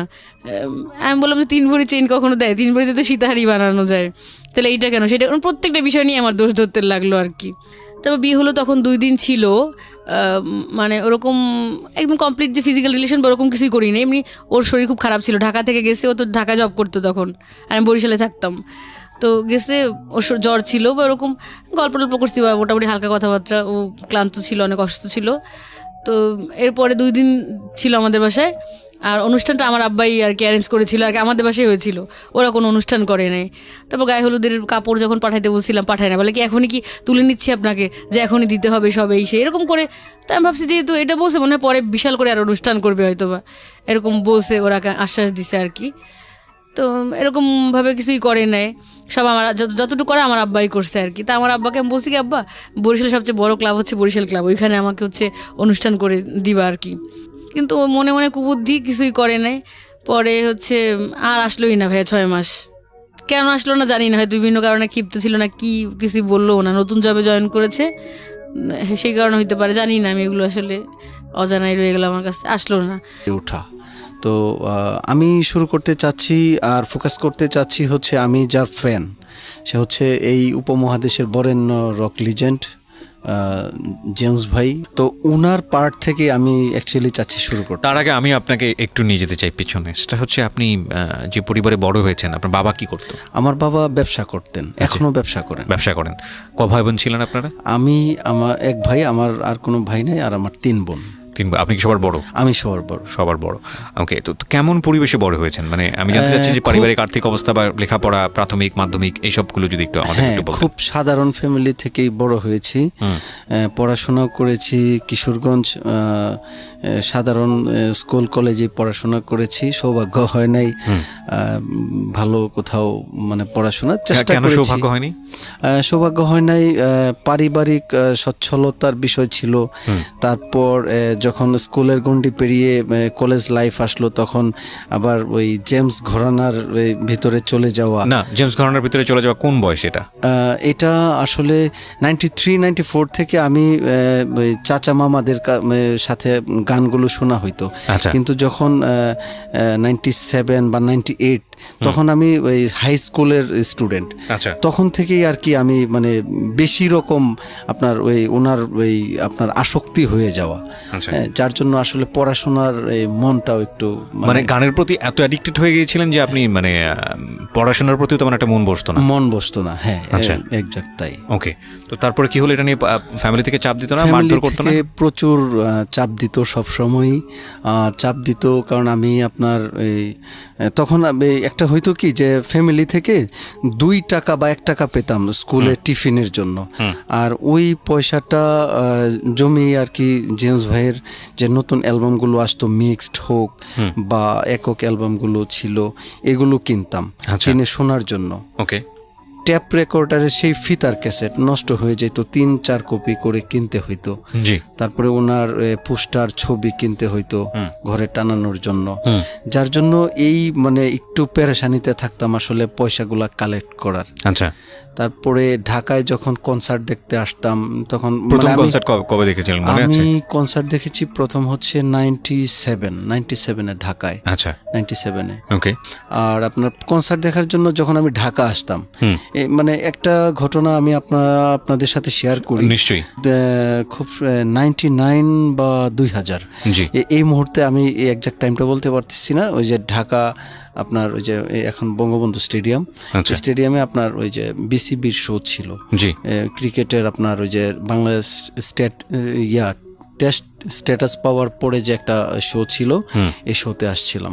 আমি 50 টাকা নিয়ে ঢাকা আসি। তখন আমি আমাদের গফরগাঁও থেকে ট্রেনের ছাদে করে কমলাপুর আসি। আচ্ছা। কোনো খরচ হয় নাই, কারণ আমার টার্গেট ছিল এই টাকার মধ্যে শো দেখতে হবে, ব্যাকও করতে হবে, হ্যাঁ, খরচ সব এটার ভিতরে করতে হবে। তখন দেখা গেল যে এই শোতে আপনার পুলিশের আঘাতে আমার এই যে হাতে ফ্র্যাকচার হয়। হ্যাঁ, তারপর এই পুলিশের আঘাত কেন? মানে পুলিশের আঘাত ছিল আপনার, আমি মানে একদম স্টেজের কাছে চলে যেতাম সব সময়, যে গুরুকে যেন কাছ থেকে দেখতে পারি। আচ্ছা। হ্যাঁ, তখন এরকম হাত দিয়ে স্টেজে ধরে রাখলাম, আপনার একটু মানে গ্যাদারিং হয়েছিল ভিতরে। আচ্ছা, কত সালের ঘটনা এটা? এটা 99 বা 2000। 99 বা 2000। ওকে। তখন আপনি কোন ক্লাসের স্টুডেন্ট? তখন আমি ক্লাস 8 এর স্টুডেন্ট। ক্লাস 8 এর স্টুডেন্ট। ওর ডেডিকেশনটা দেখবেন প্রিয় শ্রোতা। ওর লাইফের স্টোরি বলতে গেলে আমি যেটা বোঝাতে চাচ্ছি যে ছোটবেলার গল্প, আসলে তেমন কোনো গল্প নাই। এবং ও ক্লাস 8-এ থাকা অবস্থায় জেমসের গানের কি পরিমাণ ফ্যান, ওর মধ্যে মানে ওর ভেতরে জন্ম নিচ্ছে রক গানের প্রতি, এবং সেখানে স্পেশালি জেমসের প্রতি যে ভালোবাসাটা, এবং এটা ওকে কোথায় নিয়ে গেছে সেটা আপনারা যখন ধারাবাহিকভাবে জানবেন, সামনের দিকে আমরা আগাবো, তখনই বুঝতে পারবেন। হ্যাঁ, তো ফ্র্যাকচার হয়ে গেল, মানে ঘটনাটা কি ঘটেছিল? ঘটনাটা ঘটেছিল, আমি স্টেজের কাছাকাছি চলে গিয়েছি। তখন আমি স্টেজে এরকম হাত দিয়ে ধরলাম, আর এরকম মানে পুলিশ লাঠি চার্জ চলতেছে ভিতরে। তো হুট করে একটা আঘাত আমার ওই যে বাঁ হাতের উপরে আর কি পড়লো। তখন আর কি একটু ফ্র্যাকচার, একটু না বেশ মানে পুরো ফ্র্যাকচার হয়ে যায়। আর এই ফ্র্যাকচার হাত নিয়ে আমি কিন্তু পুরো শো শেষ করেছি, গান শুনেছি। তারপর আপনার কমলাপুর রেলওয়ে স্টেশন আমি হেঁটে গিয়েছি। হ্যাঁ, এই ফ্র্যাকচার পেইন ছিল অনেক। আর সারা রাত স্টেশনেই ছিলাম, এরপর সকালের ট্রেনে আমি ব্যাক করি। এই শুধু তাকে দেখার জন্য এবং গান শোনার জন্য? হ্যাঁ, তাকে দেখার জন্য, তাকে শোনার জন্য। ওকে। তারপর এটা ছিল। তো বাসায় যাওয়ার পরে কি হলো? আপনি যখন হাত দেখালেন বা কিছু করলেন? বাসায় যাওয়ার পরে তো বাসায় জায়গা দিচ্ছে না, এখন কি করব, মানে বাবা জায়গা দিচ্ছে না, মা জায়গা দিচ্ছে। হ্যাঁ, তারপরে আপনার ওই ট্রিটমেন্ট, আম্মু ট্রিটমেন্ট করাইছে, এরকম ছিল। তারপর দেখা গেল যে উনি আমাদের কিশোরগঞ্জে গিয়েছিলেন 98-এ কিশোরগঞ্জ গিয়েছিলেন। তখনও আমি একটা অ্যাক্সিডেন্ট করি, আপনার ওই শোতে যাওয়ার আগে রাস্তা অ্যাক্সিডেন্ট করি, সাইকেল অ্যাক্সিডেন্ট। আর দুর্ভাগ্যবশত আমার এই যে ডান হাতটা এইখানে একদম পুরো আপনার কেটে যায়। হ্যাঁ, এই কাটা হাত নিয়ে আমি কনসার্টে গিয়েছি। তারপরে একদম কনসার্ট শেষ করে এসে তারপরে আমি আপনার ওই হসপিটাল থেকে আর কি হাত সেলাই করি। মানে আমি চেয়েছি যে জেমস ভাই যে এসেছেন, ওনাকে আমি দেখার জন্য আসছি, ওইটা আমার আগে শেষ করতে হবে। আমি কি পেলাম না এগুলো হচ্ছে পরে। ওনার সাথে আমার প্রথম দেখা হয় 2002-এ হচ্ছে ভালো করে দেখা হয়। এমনিতে 99-এ বা 2000-এ দেখা হয়েছে, কিন্তু এইগুলো হয়তো উনিও মনে রাখে নাই, বা মানে এরকম একটা পরিবেশে দেখা হয়েছে যে মনে রাখার মতো কথাও না। হাতির পুলে সাউন্ড গার্ডেন স্টুডিওতে গিয়েছি, দেখা হয়েছে, অনেক ভক্তরা আসতো, উনিও আপনার সবাইকে টাইম দিতে, ওইভাবে স্পেসিফিক হয়তো ওনার মনে থাকার মতো না। কিন্তু 2002-এ আমি ওনার সাথে ফোনে কন্ট্রাক্ট করে এসেছি যে গুরু, আমি আপনার সাথে দেখা করতে আসব। তখন এসএসসি পরীক্ষা দেওয়ার আগে তো উনি ফোনে আপনি বললেন, কি বললেন তাকে? উনি আমাকে বললেন যে আমি তোকে মনে রাখবো, তুই এসএসসি পরীক্ষা দিয়ে একেবারে তারপরে আয়। মানে এভাবেই কথা বলেছেন? হ্যাঁ, এভাবেই কথা বলেছেন উনি। সবসময় আমাকে মানে তুইটা সম্বোধন না, করতেন। প্রথম কথোপকথন যেহেতু, সেটাই আমি সেজন্যই বলছি। আচ্ছা, যে তুই একদম তোর পরীক্ষা শেষ করে তারপরে এর আগে তো আপনার সম্পর্কে জেমস তেমন কিছু জানতো না, জানতো কি? না, তবে ওই যে দেখা করার আগে আপনার প্রায় বছরখানেক ফোনে ওনার সাথে আমার কথা হইতো। ওকে, ফোনে কথা হইতো প্রায়। ফোন ধরতো? হ্যাঁ, আমার ফোন ধরতো। ইন্টারেস্টিং। আমি আমার তো তখন পার্সোনাল ফোন ছিল না। আমি আমার এলাকা থেকে যে ফোন ফ্যাক্সের দোকান থেকে ফোন দিতাম, এটা উনি সেভ করে রেখেছিলেন।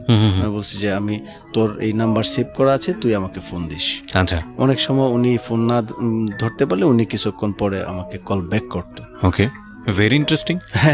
মানে জেমসের দ্বারা তো এটা আমার কাছে মনে হয় অস্বাভাবিক। আমরা নিজেরাই তো ফোন দিলে ফোন ধরে না। না, গুরু আমাকে ভালোবাসেন। সেটা তো আপনার সঙ্গে মানে সেটা তো পরবর্তীতে ঘটনার কারণে, তখন ইনিশিয়ালি আপনার ফোন ধরবে? তখন হয়েছে কি, আমি আপনার প্রায়ই ওনাকে মানে আমি প্রথম দিকে বিষয়টা বলি, প্রায় ওনাকে আমি ফোন দিতাম। তো যখন উনি ফোন ধরতেন আমি শুধু বলতাম যে গুরু আমি আপনাকে ফোন দিয়েছিলাম, আমার তো ফোন নাই, আমি ফোন ফ্যাক্সের দোকান থেকে ফোন দিই। আর এই মানে অনেক রিকোয়েস্ট করে বলার পরে উনি ফোন নাম্বারটা উনি সেভ করে রাখেন যেন উনি আমাকে পান।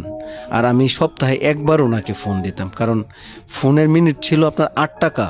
হ্যাঁ, এই 2 মিনিট 3 মিনিট কথা বললে কিন্তু 16 বা 24 টাকা লাগতো। আর ওই টাকাটা আমাকে ম্যানেজ করেই ফোন দিতে হইতো। রাইট। হ্যাঁ, এখনের মতো তো এত সস্তা ছিল না। সেটাও ঠিক, সেটাও ঠিক। ফোনের একটা ভ্যালু ছিল, যার জন্য মানে এই ভ্যালুটা গুরু আমাকে দিতেন। বুঝতে পেরেছে যে না, ঠিক আছে। ওকে, তারপর আপনার এই এসএসসি পরীক্ষার পরে একদম মানে আমি একদম রেজাল্ট নিয়ে আসছি। আচ্ছা, এসএসসি পরীক্ষার পরে ফোন দিয়েছি, বললো যে তুই রেজাল্ট নিয়ে আয়, আমি পাস চাই। উনি আমাকে অ্যাপ্রিসিয়েট করেছেন যে আমি পাস চাই, আমি তোর রেজাল্টটা ভালো চাই। এরপরে একদম এসএসসি পরীক্ষা দিয়ে রেজাল্ট নিয়ে তারপরে আমি গুরুর সাথে দেখা করতে আসি ওনার যে বাড়িধারায়। আচ্ছা, বাড়িধারায় দেখা করতে আসি। এটা যদিও সাউন্ড গার্ডেন স্টুডিওতে অনেকবার দেখা হয়েছে, কিন্তু এই দেখা আর এই দেখা হচ্ছে অনেক ডিফারেন্ট ছিল। কারণ এটা হচ্ছে একদম পার্সোনালি ওনার সাথে আমার মিট করা প্রথম। হ্যাঁ, আসলেন আপনি? উনি তো বললো যে তুমি এই দিন আসবা, বলছিল নাকি? আমাকে উনি টাইম দিয়েছেন যে তুই এই দিন আসবি। হ্যাঁ, এসে এই অ্যাড্রেস দিয়ে দিছে যে তুই গেটে এসে আমার কথা বলবি আর আমাকে তুই ফোন দিস। হ্যাঁ, আমার তো ফোন নেই, আমি একদম ঠিকানা মতো চলে আসছি। আমার একটা ফ্রেন্ড আর একজন বড় ভাই ঢাকা থাকে, ওদেরকে নিয়ে আসছি। আসার পরে তো আপনার দারোয়ান ঢুকতে দিবে না, বলে কি যে এরকম ভক্ত তো অনেক আসে, প্রত্যেক দিন আসে, দিনে রাতে কন্টিনিউ আসতেছে। আমি গিয়েও পেয়েছি ভক্ত চুল খুলে নিচে বাইরে একদম মানে চুল ওয়ালের পাশে শুয়ে আছে এরকম। তো আমাকে দিচ্ছে না। আমি এইভাবে রাতে 11টা পর্যন্ত, প্রায় 7 ঘন্টার উপরে, 11টা পর্যন্ত আমি বাইরে। আপনার সাথে যারা ছিল? আমার সাথে যারা ছিল তারা আধা ঘন্টা 1 ঘন্টা পরে দুইজনই চলে গেছে। আচ্ছা, কারণ তারা ঢাকা থাকে, তাদের আর এটা মানে ভালো লাগতেছে না।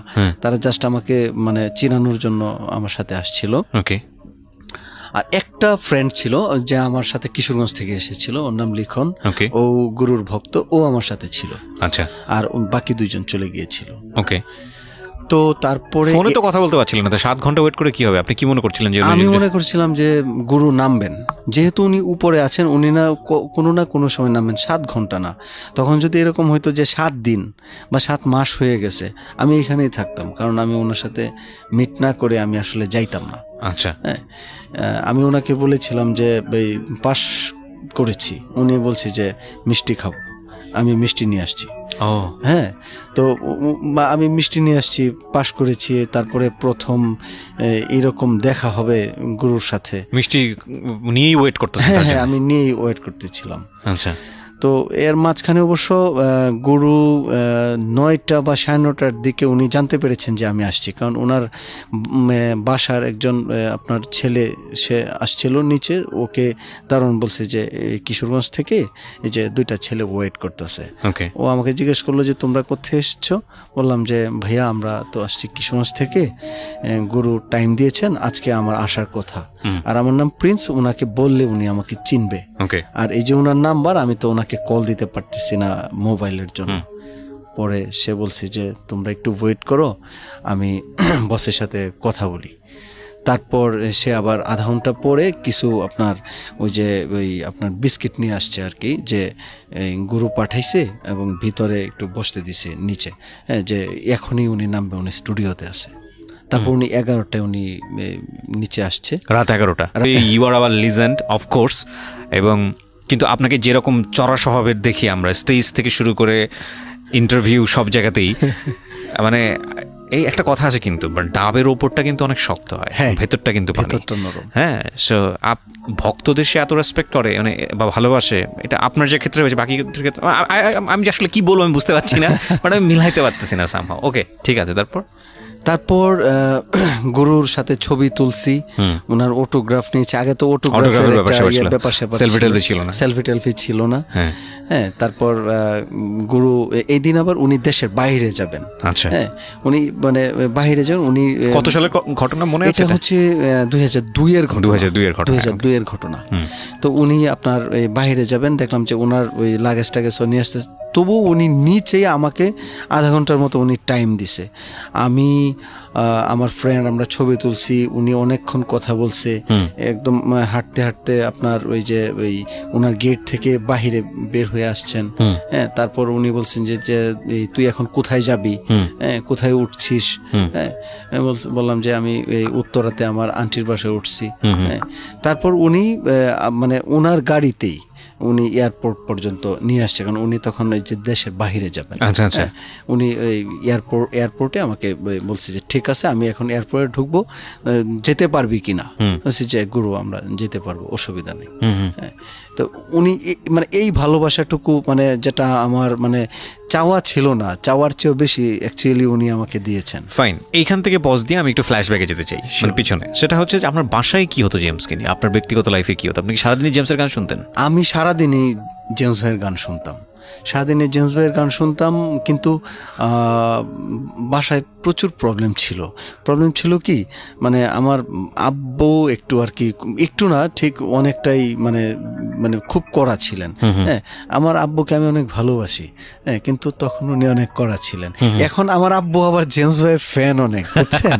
জেমস ভাই এখনকার গল্প না, আমি পরে আসবো। হ্যাঁ, তারপর দেখা গেছে এরকম হয়েছে যে আমি আমার পরীক্ষা খারাপ করছি, আমাকে একদম মানে মানে এটা আসলে মিডিয়ায় আমার এইভাবে বলা ঠিক হচ্ছে না। আপনি বলেন, আপনি এখানে অনেক ধরনের গল্প যে এখানে মানে হাতে দাগ আছে পুরা, যে ক্যাসেট গলায় একদম হাতের মধ্যে ফেলায় দিছে। ক্যাসেট গলিয়ে মানে একদম মানে আগুনে পুরাই হাতে ফেলায় দিছে। এই গান শুনতে শুনতে আপনার পরীক্ষা খারাপ হতো এই কারণে?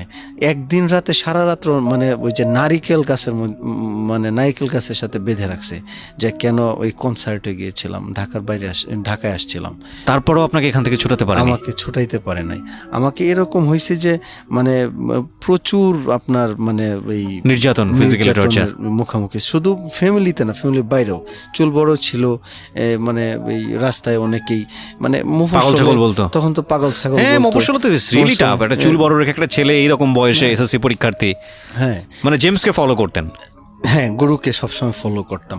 ওনার লাইফস্টাইল, যেমন আমার স্কুলের ড্রেস ছিল আপনার সাদা শার্ট কালো প্যান্ট, আমি আপনার ব্লু জিন্স আর সাদা পাঞ্জাবি পরতাম। প্রচুর টিচারের আপনার ব্যত্রাঘাত পাইছি, কিন্তু মানে আমি আমার আদর্শ বা বলেন যে গুরুর স্টাইল থেকে আমি এক চুলো নড়ি নাই। তো এইগুলো তো আপনি তখনও বোধহয় জেমসকে বলতে পারেননি, ফার্স্ট যখন আপনার দেখা, তখনও তো বলতে পারেন? না, কখনোই বলতে পারি নাই, এখনো বলতে পারি নাই। এখনো বলতে পারেন নাই, কিন্তু এখন অনেক কিছুই মানে জেমসের সঙ্গে ওনার যে আত্মিক সম্পর্কটা, সেটা অবাক করার মতো। আমরা সেটা সামনের দিকে গেলে বুঝতে পারবো প্রিয় শ্রোতা। এবং আজকে এই গল্পটা একটু ডিফারেন্ট, এই কারণে ডিফারেন্ট কারণ আমি জানি যে আমরা যখন একটা মানুষকে পছন্দ করি, সেলিব্রিটিরা দূরের আকাশের তারার মতো হয়, তাদেরকে ছোঁয়া যায় না, ধরা যায় না। একটা এথিক্সও আছে এই জায়গাটা থেকে, যে সেলিব্রিটিদেরকে দূরে রাখাটাই ভালো, তাদেরকে ব্যক্তি খুব কাছাকাছি জীবনে না নেওয়াটাই ভালো, এবং সেলিব্রিটিরা সেটা মেনটেনও করেন। এবং অনেক সময় যেটা হয়, খুব কাছাকাছি গিয়ে দেখা যায় যে ওই সেলিব্রিটি ব্যাপারটা, ইমেজটা আর তখন আর থাকে না, তখন সেলিব্রিটিও কষ্ট পান, যিনি যান তিনিও কষ্ট পান। কিন্তু কিছু কিছু ব্যতিক্রম ঘটনা থাকে, যে ব্যতিক্রম ঘটনাগুলো আজকে আমাদের সুযোগ হয়েছে এই অনুষ্ঠানে উপস্থাপন করবার। প্রিন্স, আমরা যেখানটায় ছিলাম, আপনি বলছিলেন যে জেমসের সঙ্গে আপনার ফার্স্ট দেখা হলো, তো উত্তরাতে যাওয়ার পথে এয়ারপোর্টে আপনাদেরকে নামিয়ে দিল, তারপরে কি হলো? তারপর আমি আমার আন্টির বাসায় চলে যাই। এরপর আমি পরের দিন আমি আমার গ্রামের বাড়িতে আমি ব্যাক করি। এটা ছিল মানে গুরুর সাথে আমার প্রথম দেখা। মানে প্রথম দেখা তার আগে হয়েছে, এটা জাস্ট একদম মানে পার্সোনালি এইভাবে মানে ওনার সাথে পরিচয় হওয়া, ওনাকে কাছে পাওয়া, এটা ছিল আমার প্রথম। আরও আপনার কিছু ঘটনা আমি উল্লেখ করব, মানে ওনার জন্য যেটা হয়েছে। আমি আমার এরকম 2000 সনের ঘটনা, আমি 2000 সনে ফার্স্ট জানতে পারি যে ওনার বার্থডে হচ্ছে অক্টোবরের 2 তারিখ। আমি তখন থেকেই আমি ঘরোয়াভাবে ওনার বার্থডেটা আমি পালন করি, ঘরে একটু কেক টেক কাটি, ঘরের মধ্যে নিজের ঘরে আমার ফ্রেন্ডদেরকে নিয়ে আপনার একটু ওনার সম্পর্কে মানে আলোচনা করি, ওনার লাইফস্টাইল, তারপরে ওনার জন্য চেষ্টা করি একটু মসজিদে একটু দোয়া মাহফিলের আয়োজন বা নিজেরা দোয়া করি। এগুলো জানতো না, এইগুলা জানতেন না। আচ্ছা, এইগুলা জানতেন না। তারপর আপনার উনি যখন 2000 সন থেকে ওনার বার্থডেটা আমি পালন করে আসতেছি ঘরোয়াভাবে, এবং 2000 সনে আমার থানা হচ্ছে হোসেনপুর, কিশোরগঞ্জ জেলা হোসেনপুর। এখানে একটা মেইন রুট, আমি এটার নামকরণ করেছি নিজ উদ্যোগে জেমস রুট, যেটা হচ্ছে মেইন একটা রুট, ঢাকার বাস চলে এই রুট দিয়ে। তো এই রুটের নামকরণ করেছি জেমস রুট। ছবি অনেক ছবি আছে এই রুটের। নিজে নামকরণ করেছেন? নিজে নামকরণ কেমনে করলেন এটা আপনার ওই যে নিজে ওই যে ছোট ছোট আপনার ওই যে প্লেকার্ড টাইপের আপনার ওই যে টিনের মধ্যে আপনার পেইন্টিং করে লিখেছি যে স্বাগতম জেমস রুট এরো দিয়ে একদম বিদ্যুতের পিলারগুলোতে আমি আপনার এগুলো মেরে দিয়েছি। মানে এরকম হয়েছে যে সাইকেল দিয়ে যাচ্ছি, এক ফ্রেন্ডকে বললাম যে তুই সাইকেলটা ধর, আমি এটা মাইরে দিই। আচ্ছা, মেরে দিয়েছি, মানে নিজ উদ্যোগে নিজের দিয়ে জেমস রুট করে দিয়েছি। এইটার জন্য হইলো কি আমাকে মানে পুলিশ ধরে নিয়ে গেছে একদিন। আচ্ছা, এটা কি 2000 সালের ঘটনা? এটা 2000 সনের ঘটনা। আচ্ছা, কিভাবে ধরলো? পুলিশ ধরে নিয়ে গেছে, আমাদের টিওনো এই রোডে যাচ্ছে, সে হঠাৎ দেখলো কি এরকম কে লাগাইছে, উনি দেখে উনি নাইমা ধরে পুলিশে আপনার মেসেজ দিয়েছে, পুলিশ এসে আমাকে ধরে নিয়ে গেছে। আচ্ছা, হ্যাঁ, তো মানে একদিন ছিলামও থানার হাজতে একদিন ছিলামও। তো কি করলো, আমাকে বন্দি করলো একদিনের জন্য। ভালোবাসা তো আর বন্দি করতে পারে না। এখনো জেমস রোড নামে সবাই চিনে। আসলে এই কোন রোডটা এটা বলেন তো? এটা আমার হোসেনপুর উপজেলা, কিশোরগঞ্জ জেলা। কিশোরগঞ্জ জেলার হোসেনপুর উপজেলা। এটা হচ্ছে আপনার এই রুটটা কলেজের মোড় থেকে একদম হসপিটাল মোড় পর্যন্ত একটা রুট, প্রায় 1 কিলোমিটারের মতো পাকা রাস্তা। তো মেইন রুট, ঢাকার বাস চলে হচ্ছে এই রুটে। ওইটুকুর নাম হয়েছে জেমস রোড। সবাই জেমস রোড নামে চিনে। আচ্ছা, এই জেমস রোডের আশেপাশে যদি কেউ থেকে থাকেন আজকে আমাদের স্টুডিওতে যারা শুনছেন, তারা প্লিজ এই রোডটার ছবি তুলে আমার ফেসবুকে এটা পোস্ট করবেন, আমি একটু দেখতে চাই এই রোডটা।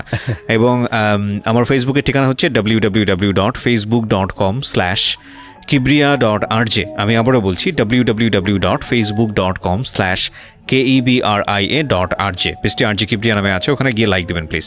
হ্যাঁ, বলেন। তারপর আমাকে তো জেলে রাখতে পারলো না, একদিন পরে আমি তো চলেই আসলাম। হ্যাঁ, কিন্তু মানে এই জেলের যে আমার যে সময়টুকু, এইটুকু না আমাকে আরো মানে একদম মানে পাগল করে দিয়েছে যে জেমস ভাইয়ের জন্য। আচ্ছা, হ্যাঁ, আর ফিল করেছি তখন জেমস ভাইয়ের সেই গান জেল থেকে বলছি। ওকে, তারপর এই ছিল আমার মানে জেমস রুট করার যে ছোট্ট ইতিহাস। আর এই জেমস রুটের বিষয়টা আমি 2002-এ যখন এই গুরুর সাথে আমার প্রথম দেখা হয়েছে, তখন আমি বিষয়টা ওনার সাথে শেয়ার করছি, ওনাকে ছবিও দেখাইছি যে গুরু, এই যে আপনার নামে একটা রোডের নামকরণ করতেছি আমরা বন্ধুরা, আমার উদ্যোগে আপনি একটু দোয়া করেন যেন মানে শেষ পর্যন্ত যেন এটা ঠিক থাকে। গত বছর এই যে ইত্তেফাক পত্রিকা এটা নিয়ে রিপোর্ট করছে যে ওই জেমস রোড নিয়ে। হ্যাঁ, তো এখনো মানুষ জেমস রোড নামেই চিনেন। ওকে, ফাইন। সো 2002 সালে দেখা হলো, এর আগে তো অনেক অত্যাচার সহ্য করতেই হয়েছে। দেখা হওয়ার পরের কাহিনীগুলোর দিকে সামনে দেখা হওয়ার পরে আপনার ওই যখন ইন্টারমিডিয়েট ভর্তি হয়েছি, তখন আমি প্রায় চলে আসতাম, বাসা চিনি, এখন তো আমি লিজেন্ডের বাসা চিনে গেছি, আমি হুট হাট চলে আসতাম। আর উনি কখনো আমাকে না করতেন না যে তুই আসিস না। আসলে উনি অনেক খুশি হইতেন, উনি টাইম দিতেন। আমি ওনার সাথে একসাথে বসে ডিনার করার মানে সৌভাগ্য হয়েছে, ওনার স্টুডিওতে রেকর্ডিং এর সময় থাকার সৌভাগ্য হয়েছে, ওনার যে বাড়ি ধারাতে, ওনার লাইফস্টাইল, ওনার সাথে কনসার্টে যাওয়া, এগুলার সৌভাগ্য হয়েছে। কিন্তু তখন হলো কি যে আমার ফ্যামিলি থেকে আমার উপরে আরো ব্যাপক প্রেশার চলে আসছে, কারণ আমি পড়াশোনা ফেলে শুধু চলে আসি ঢাকা, চলে যাই চিটাং, চলে যাই রংপুর, মানে ওনার যেখানে যান আমি আসি। আমি আছি, ওনার শো মিস নাই, আমি আছি। তারপর বাসা থেকে টাকা পয়সা দেওয়া বন্ধ করছে, তখন আমি টিউশনি করেছি। এরকম হয়েছে যে আমি পয়সা দিয়ে টিকিট কাটতে পারি না, আমার কাছে টাকা ছিল না, আমাকে আনসার সারা রাত্র আটকায় রাখছে এই রেলওয়ে স্টেশনে। হ্যাঁ, তবু আমি মানে কখনোই মন খারাপ করি নাই, চেষ্টা করছি যে ওনার সব কয়টা শোতে আপনার আমি গিয়েছি। ওনার ছবি কিনতাম, যত্ন করে বাধাই করতাম, লেমিনেটিং করে রাখতাম যেন ছবিগুলো নষ্ট না হয়। এখনো অনেক স্মৃতি আছে। এর আস্তে আস্তে যেটা হলো যে আপনার ইন্টারমিডিয়েট আমি একবার রেজাল্ট আমার খারাপ হয়েছে, আমি এটা করতে গিয়ে কি আমি আপনার পরীক্ষাগুলো সবগুলো দিয়েছি, কিন্তু প্র্যাকটিক্যাল পরীক্ষা না দিয়ে চিটাংয়ে ওনার শো ছিল। আমি একদম চিটাং চলে যাই কিশোরগঞ্জ থেকে। আমি ভাবছি যে প্র্যাকটিক্যাল না দিলে তো কিছু হবে না, শোটা তো আমার মানে যাওয়া উচিত, আমি তো ভক্ত। কিন্তু আমার এই প্র্যাকটিক্যালটা না দেওয়ার জন্য আমার রেজাল্টটা খারাপ হয়। তো কলেজের অধ্যক্ষ মহোদয়ের সাথে আমার কথা বলতে হয়েছিল, তো উনি আমাকে যে তোমাকে পরীক্ষা দিতে দেওয়া হবে না, তুমি মানে এই কলেজের লাইফে তুমি একটা কলঙ্ক, যে এইরকম একটা সহজ সাবজেক্টে তুমি ফেল করছো। তো তার কাছে আপনার কলেজের প্রিন্সিপাল কি জানতো, বুঝতো যে আলটিমেটলি এরকম, যে আমি জেমসের জন্য এরকম হচ্ছে, গুরুর ভক্ত। পরে আমি বলছি যে আসলে গুরুর একটা কনসার্ট ছিল, তো এই জন্য স্যার আমি তো মানে গুরুত্ব দিই না, আসলে পরীক্ষাটা আমাকে ক্ষমা করেন। আমি যে পরে উনি বলল যে তোমার তো মানে সামনের বছর যদি পরীক্ষা দাও, এই গুরুর কনসার্ট হলে আবার তো দিবা না পরীক্ষা। আমি বলছি না, আমি দিব, হ্যাঁ আমি কনসার্টে যাব না, আমি পরীক্ষাটা দিব। হ্যাঁ, এই মানে এই প্রমিস করে আর কি পরের বছর উনি আমাকে সুযোগ দেন পরীক্ষাটা দেওয়ার। মানে 1 বছর আপনাকে ড্রপ দিতে হয়? 1 বছর আমাকে ড্রপ দিতে হয়েছিল। আচ্ছা, আপনি যখন এই কাজগুলো করতেন বা আপনি যেটা করতেছেন, আপনার কাছে এটা পাগলামো মনে হতো না? আপনার কাছে মনে হতো কি, মানে আমাদের সবার কাছে তো মনে হচ্ছে এটা একটা চরম পর্যায়ের পাগলামো, এবং ফ্যামিলির বড় সন্তান আপনি। আমার তো এইজ তখন কম ছিল, এখনের এই যে থাকলে হয়তো সেটা করতাম না, বা করতাম আমি এখনো আরো বেশি করি, তখন তো অল্প করতাম, এখনো বেশি করি। এখন তো আপনি অনেক লিবার্টি পেয়েছেন, 18 বছরের উপরে বয়স, তো এটা তো স্বাধীনতা আছে, সে কারণে হয়তো নিজের মতো করে করছেন, কিন্তু আপনার কাছে এটা কখনো পাগলামো মনে হয় না? না, আমি যেটা করতেছি এটাই সঠিক, এরকম। আমি ওই যে চোখের এই পাশে আইপিএস করেছিলাম, জেমস যেটা করেছে সেরকম। এটাও 2002 বা 3-এ, আচ্ছা 3-এর শুরুতে বা 2-এর শেষে এরকম, না সরি 3-এ করেছি এটা। তো 3-এ করেছি, 3-এ মানে হঠাৎ পাগলা হওয়া একটা অ্যালবাম আসলো, ডুয়েট, গুরু একটা অ্যালবাম চলে আসলো, দেখলাম যে এখানে কি, ভাবলাম যে এটা মনে হয় প্রিন্টিং এর সমস্যা হয়েছে, যে এই ক্যাসেটের কাভার প্রিন্টিং এখানে কোনো দাগ লাগছে, আরেকটা কিনছি না, এটা তো একই অবস্থা। পরে ময়মনসিংহ চলে গেছি, যে কিশোরগঞ্জের যে ক্যাসেট দোকানে দেখি সেম দাগ, ওখানে সেম দাগ, জিজ্ঞাসা করছে ভাই আসলে এই দাগটা কিসের? এইটা তো জেমস উনি বিদেশ থেকে আপনার একটু স্টাইল করে আসছেন, ঠিক আছে, এটা মানে নতুন, ওয়ার্ল্ডে নতুন, আমার তো এটা করতে হবে, বাংলাদেশে তো এটা করা যায় না, বাংলাদেশে তো এটা করা যায় না। এটা আমি গুরুর সাথেও শেয়ার করি নাই, ভাবলাম যে কোথায় করি। আমি 1-2 মাস ঘুরছি, যে এটা কেউ বুঝেই না এটা আসলে কি। এই ভ্রুটা ফুটা করে এখানে একটা রিং পরানো, আমাদের যারা লিসনার আছেন রেডিওতে তাদের সহজ করার জন্য বলছি, মানে জেমসের এটা কিন্তু খুবই পপুলার একটা স্টাইল, কিন্তু এটা খুব কঠিন, যে কেউ ফলো করা এটা খুব কঠিন, কারণ ভ্রুটাকে ফুটা করে ওখানে একটা রিং পরানো এখন বাংলাদেশে অহরহ পাড়ারগুলোতে হয়তো বা সম্ভব, কিন্তু সেই সময়টা তো সম্ভব ছিল না। তারপর আমি 2-3 মাস ট্রাই করার পরে আমি জেমস ভাইকে ফোন দিয়েছি যে গুরু আমি এই স্টাইলটা করতে চাই। আমি আসলে তখন এটা নামও জানা, কি স্টাইল করতে চাস তুই? যে গুরু আপনি যে চোখের এখানে একটা যে দোল টাইপের পড়েছেন, বলে কি যাহারে এগুলা করিস না, এগুলো তো আমি বিদেশ থেকে করে নিয়ে এসেছি, আমেরিকা থেকে করছি, এগুলো তো বাংলাদেশে নাই, এগুলা পাগলামি করিস না। তবু আমি করেছি। কোথায় করলাম? হসপিটালে করলাম। টাকা দিয়ে ওই যে যারা ওই যে কেটে গেলে সেলাই করে, ওই সুজ দিয়ে আমি অনেক রিকোয়েস্ট করে না, ঠিক আছে, কিন্তু যারা যে জব করে হসপিটালে, সে না, আপনার কিছু বয় থাকে না, ওদেরকে দিয়ে আমি এটা করায় নিছি। কোনো ইনফেকশন হলে চোখের মতো একটা জায়গা, আমার অলরেডি বা চোখে আমি কম ভীষণ 20 বা 15% ভীষণ এখন। কি বলেন? এটার কারণে আমি জানি না ঠিক, তবে এরপরেই আমি বুঝতে পারলাম যে ভীষণটা কমে গেছে। তো কখন ভীষণটা কমছে, একবার এটা করার মনে হয় 7-8 মাস পরে আমি। আচ্ছা, তাহলে একটা কাজ করি আমরা কিন্তু আপনার যখন গল্পটা শুনছিলাম অনেক রকমের হেডলাইন পেয়ে গেছি। ইউটিউবে হেডলাইন কি হতে পারে? যে ভিডিওটা হচ্ছে আমরা দিব ইউটিউবে। আচ্ছা, হেডলাইন কিরকম হতে পারে? যে জেমসের কারণে অন্ধ হয়ে গেলেন তার এক পাগল ভক্ত। না, সরি, এটা কখনোই না। আমি জাস্ট কিডিং, কারণ ইউটিউবে এরকম অসংখ্য পচা হেডলাইন আছে, ভিতরে আসলে কিছুই নাই এরকম কন্টেন্ট। আমি জাস্ট মজা করার জন্য বলতেছি, কিন্তু আমার মনে হয় ওই বেশি কষ্ট পাবে। দেখেন মানে মানুষের ভালোবাসাটা কত মারাত্মক হতে পারে, কত ভয়াবহ হতে পারে। এবং এটা আমার যেটা মনে হয় যে ওর 2 চোখ যদি অন্ধ হয়ে যায় এবং ওটা যদি জেমসের জন্য দিয়ে দিতে হয়, ও সেই টাইপের পাগল ফ্যান। My goodness. এটা অবশ্যই আমার। তারপর এই 7-8 মাস পরে হইল কি, আমি একটা কনসার্টে গিয়েছিলাম আপনার, এটা হচ্ছে ইয়াতে, ওই যে কি বলে কেরানীগঞ্জের এই দিকে। প্রিয় শ্রোতা, এইখান থেকে আমরা ফিরবো। এতটুকু পার্ট আপনি একেবারে আনএডিট অবস্থায় আপনি শুনতে পাচ্ছেন অনেরে। আমরা এই পার্টের একটা ভিডিও আমাদের ইউটিউব চ্যানেলে আপলোড করছি যে কে এই পাগল ভক্ত এবং এই পাগলামোর চূড়ান্ত কত বড় হতে পারে নিজের বাপের জমি বিক্রি করে জেমসের নামে কোনো কিছু করা। এবং সেই জায়গাগুলোতে আমরা আসতেছি, কেবল তো চোখে আছেন আপনি, আরও কত কি। এটা হয়তো বা ওকে নিয়ে অনেক রিপোর্ট হয়েছে পত্রপত্রিকাতে, অনেকে পড়েছেন, তাকে আজকে আপনারা সরাসরি শুনতে পাচ্ছেন আমাদের রেডিওতে। পাগলামোর চূড়ান্ত কাকে বলে।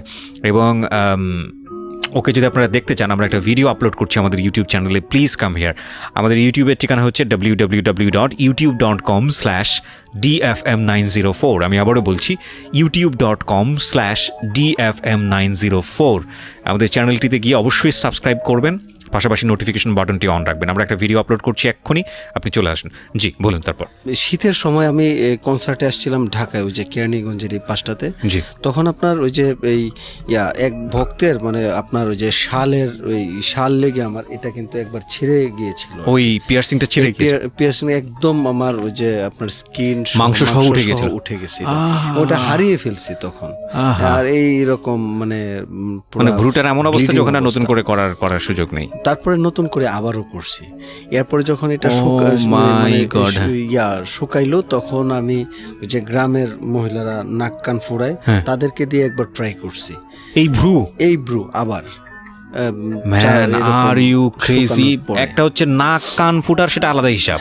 কিন্তু ভ্রু মানে হচ্ছে যে ভ্রুর তো একদম নিচ দিয়ে নিয়ে উপর। ওরে বাবা! এটা প্রথম উনি করার সময় আপনার ওই সূচ ভেঙে গেছিল, তারপরে মোটা সূচ দিয়ে আবার করাইছি। মানে এটা আমার একটা ছিঁড়ে যাওয়ার পরে এখানে দাগ আছে, আপনি হয়তো দেখলে বুঝবেন। ও মাই গড! এটাও টিকে নাই, এটা আপনার ফোঁটা বন্ধ হয়ে গেছে। এরপরে বসুন্ধরা সিটি তখন নতুন আসছিলাম শপিং করতে, এসে দেখি যে আপনার এটা করাচ্ছে এখানে। ওকে। পরে এটা আপনার ওই সুন্দর করে আপনার লাস্ট ওইখান থেকে করাইছিলাম। ছিল 2009 পর্যন্ত। ও জেমস কি এই স্টোরিটা জানে না? বোধহয় উনি দেখেছেন, কিন্তু আমি বলি নাই। বললে উনি আসলে হয়তো আমাকে বকাঝকা করবেন, যার জন্য জেমসের আজকের এই এপিসোডটা শোনা উচিত। এবং আমি জানি হয়তো জেমসের কাছে এপিসোডটা যাবে টুডে অর টুমোরো। জেমসের কাছাকাছি যারা আছেন তাদের আমি জানি জেমস অনেক ব্যস্ত। আমরা রিকোয়েস্ট করব যে জেমস ভাইকে অন্তত আজকের এই এপিসোডটা দিয়ে দেবার জন্য। আমি জানি জেমস তার জীবনে অসংখ্য পাগল ভক্তের সন্ধান পেয়েছেন এবং জেমস সেটা ডিজার্ভ করে। বাংলাদেশের আমি বলবো বিগেস্ট রক লিজেন্ড, এবং যাকে আমরা প্রাউডলি বলি যে হিজ ইন্টারন্যাশনাল, যেটা আপনি শুরুতেই বলছিলেন যে পুরো উপমহাদেশের মধ্যে যাকে এক নামে সবাই চেনেন, আমাদের অনেক গর্বের। সুতরাং তার পাগল ভক্ত থাকবে, খুব স্বাভাবিক। কিন্তু এই রকম পাগল ভক্ত যে লেখাপড়া নাই, সব কিছু ছেড়ে ছুড়ে দিয়ে জেমসের জন্য, এবং এখনও তাই, আমরা ধারাবাহিকভাবে সামনের দিকে আরও আগাতে চাই। জি। তারপর 2007-এর লাস্টে আমি ঢাকায় আসি। 2008-এ আপনার এইভাবেই ঘোরাফেরা করতে থাকি। মানে তখন হইল কি যে ইন্টারমিডিয়েট পাস করার পরে আমি আপনার ওই গ্র্যাজুয়েশনের জন্য ওই মানে কলেজে ভর্তি হয়েছি, কিন্তু চুল বড়, ঠিক মতো আপনার কলেজেও শান্তি পাই না। সবাই মানে এই যারা ওই ফ্রেন্ড বা জুনিয়র সিনিয়র সবাই একটু টিজ করে যে এরকম চুল বড় মেয়েদের মতো থাকে না, মুফস্বল আগে এরকম ছিল, পাগল টাগল বলতো। খুব মানে ডিস্টার্ব ফিল করতাম, কলেজে যাইতে ইচ্ছা করতো না। টিচাররা দাঁড় করায় রাখতো, কান ধরিয়া বের করে দিত যে চুল কাইটা তারপরে ঢোক। কিন্তু আমি কখনো মানে তাদের মানে কথা শুনি নাই। তারপর ঢাকায় চলে আসছি যে ভাল লাগতেছে না। হ্যাঁ ফ্যামিলিতে মানে 2-3 বছর হলো যে আমার ফাদার আমার সাথে কথা বলেন না, মাথা চুল বড় রাখছি, কারণ প্রত্যেক দিন এই মানে আমি কখনো কারোর সাথে ঝগড়া বিবাদ করতাম না, আচ্ছা, কিন্তু মানে শুধু শুধু মানুষ নালিশ করতো আব্বুর কাছে যে এই ফসল থেকে উঠে আসছি তো আমার বাবার একদম মানে রক্তের পয়সা খরচ করে। কিসের বিজনেস ছিল না? ছোট বিজনেস আসলে, ওই যে একটু স্টক মালের বিজনেস আর ওই যে ফটোগ্রাফি ভিডিওগ্রাফির বিজনেস ছিল, একদম মানে খুব পুয়ার বিজনেস। সৎ পয়সা 2 নম্বরই করার কোনো সুযোগ না, নাই, না, কোনো আর আপনি সুযোগ এগুলো কিনে কিনে ব্যয় করছেন হচ্ছে হলো ঝাক্কার নাক্কা দেহ দোলানা। আসলে এটা ভালোবাসার জায়গা থেকে। Exactly, we also respect that, যে আপনি যাই ভালোবাসেন না কেন যে ওই জিনিসটা থেকে একটা না একটা রেজাল্ট অফকোর্স আসবে। ওর ভালোবাসাটা কত বড় রেজাল্টের জায়গায় এসছে সেই জায়গাটায়, বাট আমরা আজকের অনুষ্ঠানটা থেকে কাউকে ইন্সপায়ার করতে চাই না এরকম পাগল ভালোবাসার, এবং সেটা জীবনে অনেক সময় ভয়ানক আকার ধারণ করতে পারে। জেমস ভাই হয়তো অনেক ভালো মানুষ, সে কারণে হয়তো ওর জীবনে একটা গতি হয়েছে, কিন্তু সবার জীবনে কিন্তু এটা হয় না। হ্যাঁ, এবং এত পাগল ভালোবেসে কাছে গিয়ে অনেক সময় কষ্ট পেতে হয়, অনেক কষ্ট পেতে হয়। জি প্রিন্স ভাই বলুন। তারপর ঢাকায় আসছি। ঢাকায় আসার পরে দেখা গেছে যে আমাকে ফ্রেন্ডরা অনেক হেল্প করছে, এর মধ্যে আমি নাম বলবো লিখন অনেক হেল্প করছে, মহসিন অনেক হেল্প করছে। কি ধরনের হেল্প? ওরা আমাকে টাকা দিয়ে হেল্প করছে সরাসরি, যে আমি ঢাকা আছি যে সার্ভাইভ করার জন্য 500 টাকা নেও, তুমি একটু মানে চেষ্টা করো কিছু করার। এবারে ঢাকায় 1 বছর 1.5 বছর ঘোরাঘুরি করার পরে আপনার আমি একটা চাকরি নেই উত্তরাতে। আচ্ছা, তখন অফিসের জন্য আমার চুল কাটতে হয় আর আইপিআরসটা আমার মানে ওপেন করা লাগে। ওকে, কিন্তু তখন মানে আসলে আমার মানে পিছনে দেয়াল ছিল, আমার কিছু করার ছিল না। চুল কাটার পরে আমি 5-7 দিন একটু অস্বাভাবিক ছিলাম। কত বছর ছিল আপনার এই চুল? চুল ছিল আমার 2000 সন থেকে চুলটা আমার রাখা, প্রায় 7 বছর যাবত আপনি 8 বছর এই চুল হয়ে বড় করে জেমসের মতো করে চুল রেখেছেন। হ্যাঁ। ওকে, তারপর এই চুলটা আসলে কাটার যে কি কষ্টের, এটা আসলে ভয়ানক কষ্টের, বোঝানো যায় না। ভয়ানক কষ্ট, ভালোবাসার জায়গা থেকে এটা করা মানে মনে হচ্ছে যে কি যেন চলে গেছে, মানে কি যেন নাই ভিতরে এই চুলটা চলে যাওয়ার পরে। আপনার 7 বছর রাখার পরে চুল এত ঘন, আমি অবাক হচ্ছি। না, আমার সৃষ্টিকর্তা আপনার প্রতি যথেষ্ট সদয়। আমি মাত্র একবার বড় করেছিলাম 2 মাসের জন্য, আমার অর্ধেক চুল পড়ে গেছে, এবং তারপরে এই যে ছোট করেছি আর কখনো বড় করার চিন্তাও করিনি। ওকে, তো তারপর আপনার প্রাইভেট জবে আসি। জবের পাশাপাশি আমি খুব সংগ্রাম করে ঢাকায় দাঁড়িয়েছি। এখন আপনাদের দোয়ায় আমার মানে গাড়ি ফ্ল্যাট সব কিছুই করেছি, সবাই নিজের চেষ্টায়। আমি জানি, আমি গল্পটা এক লাইনে শেষ করে দিতে চাই না, আমি একটু ধারাবাহিকভাবে যেতে চাই। তারপরে জেমস ভাইয়ের সাথে আপনার সম্পর্কগুলো কেমন ভাবে, কিভাবে? তারপর ঢাকায় যখন আমি আসলে চুল কেটে ফেললাম, তখন আমি মানে লজ্জায় আমি আর গুরুর সাথে আর দেখা করি না, কাছেই যাই না। কনসার্টে গেলে একদম পিছন থেকে দেখে আসি।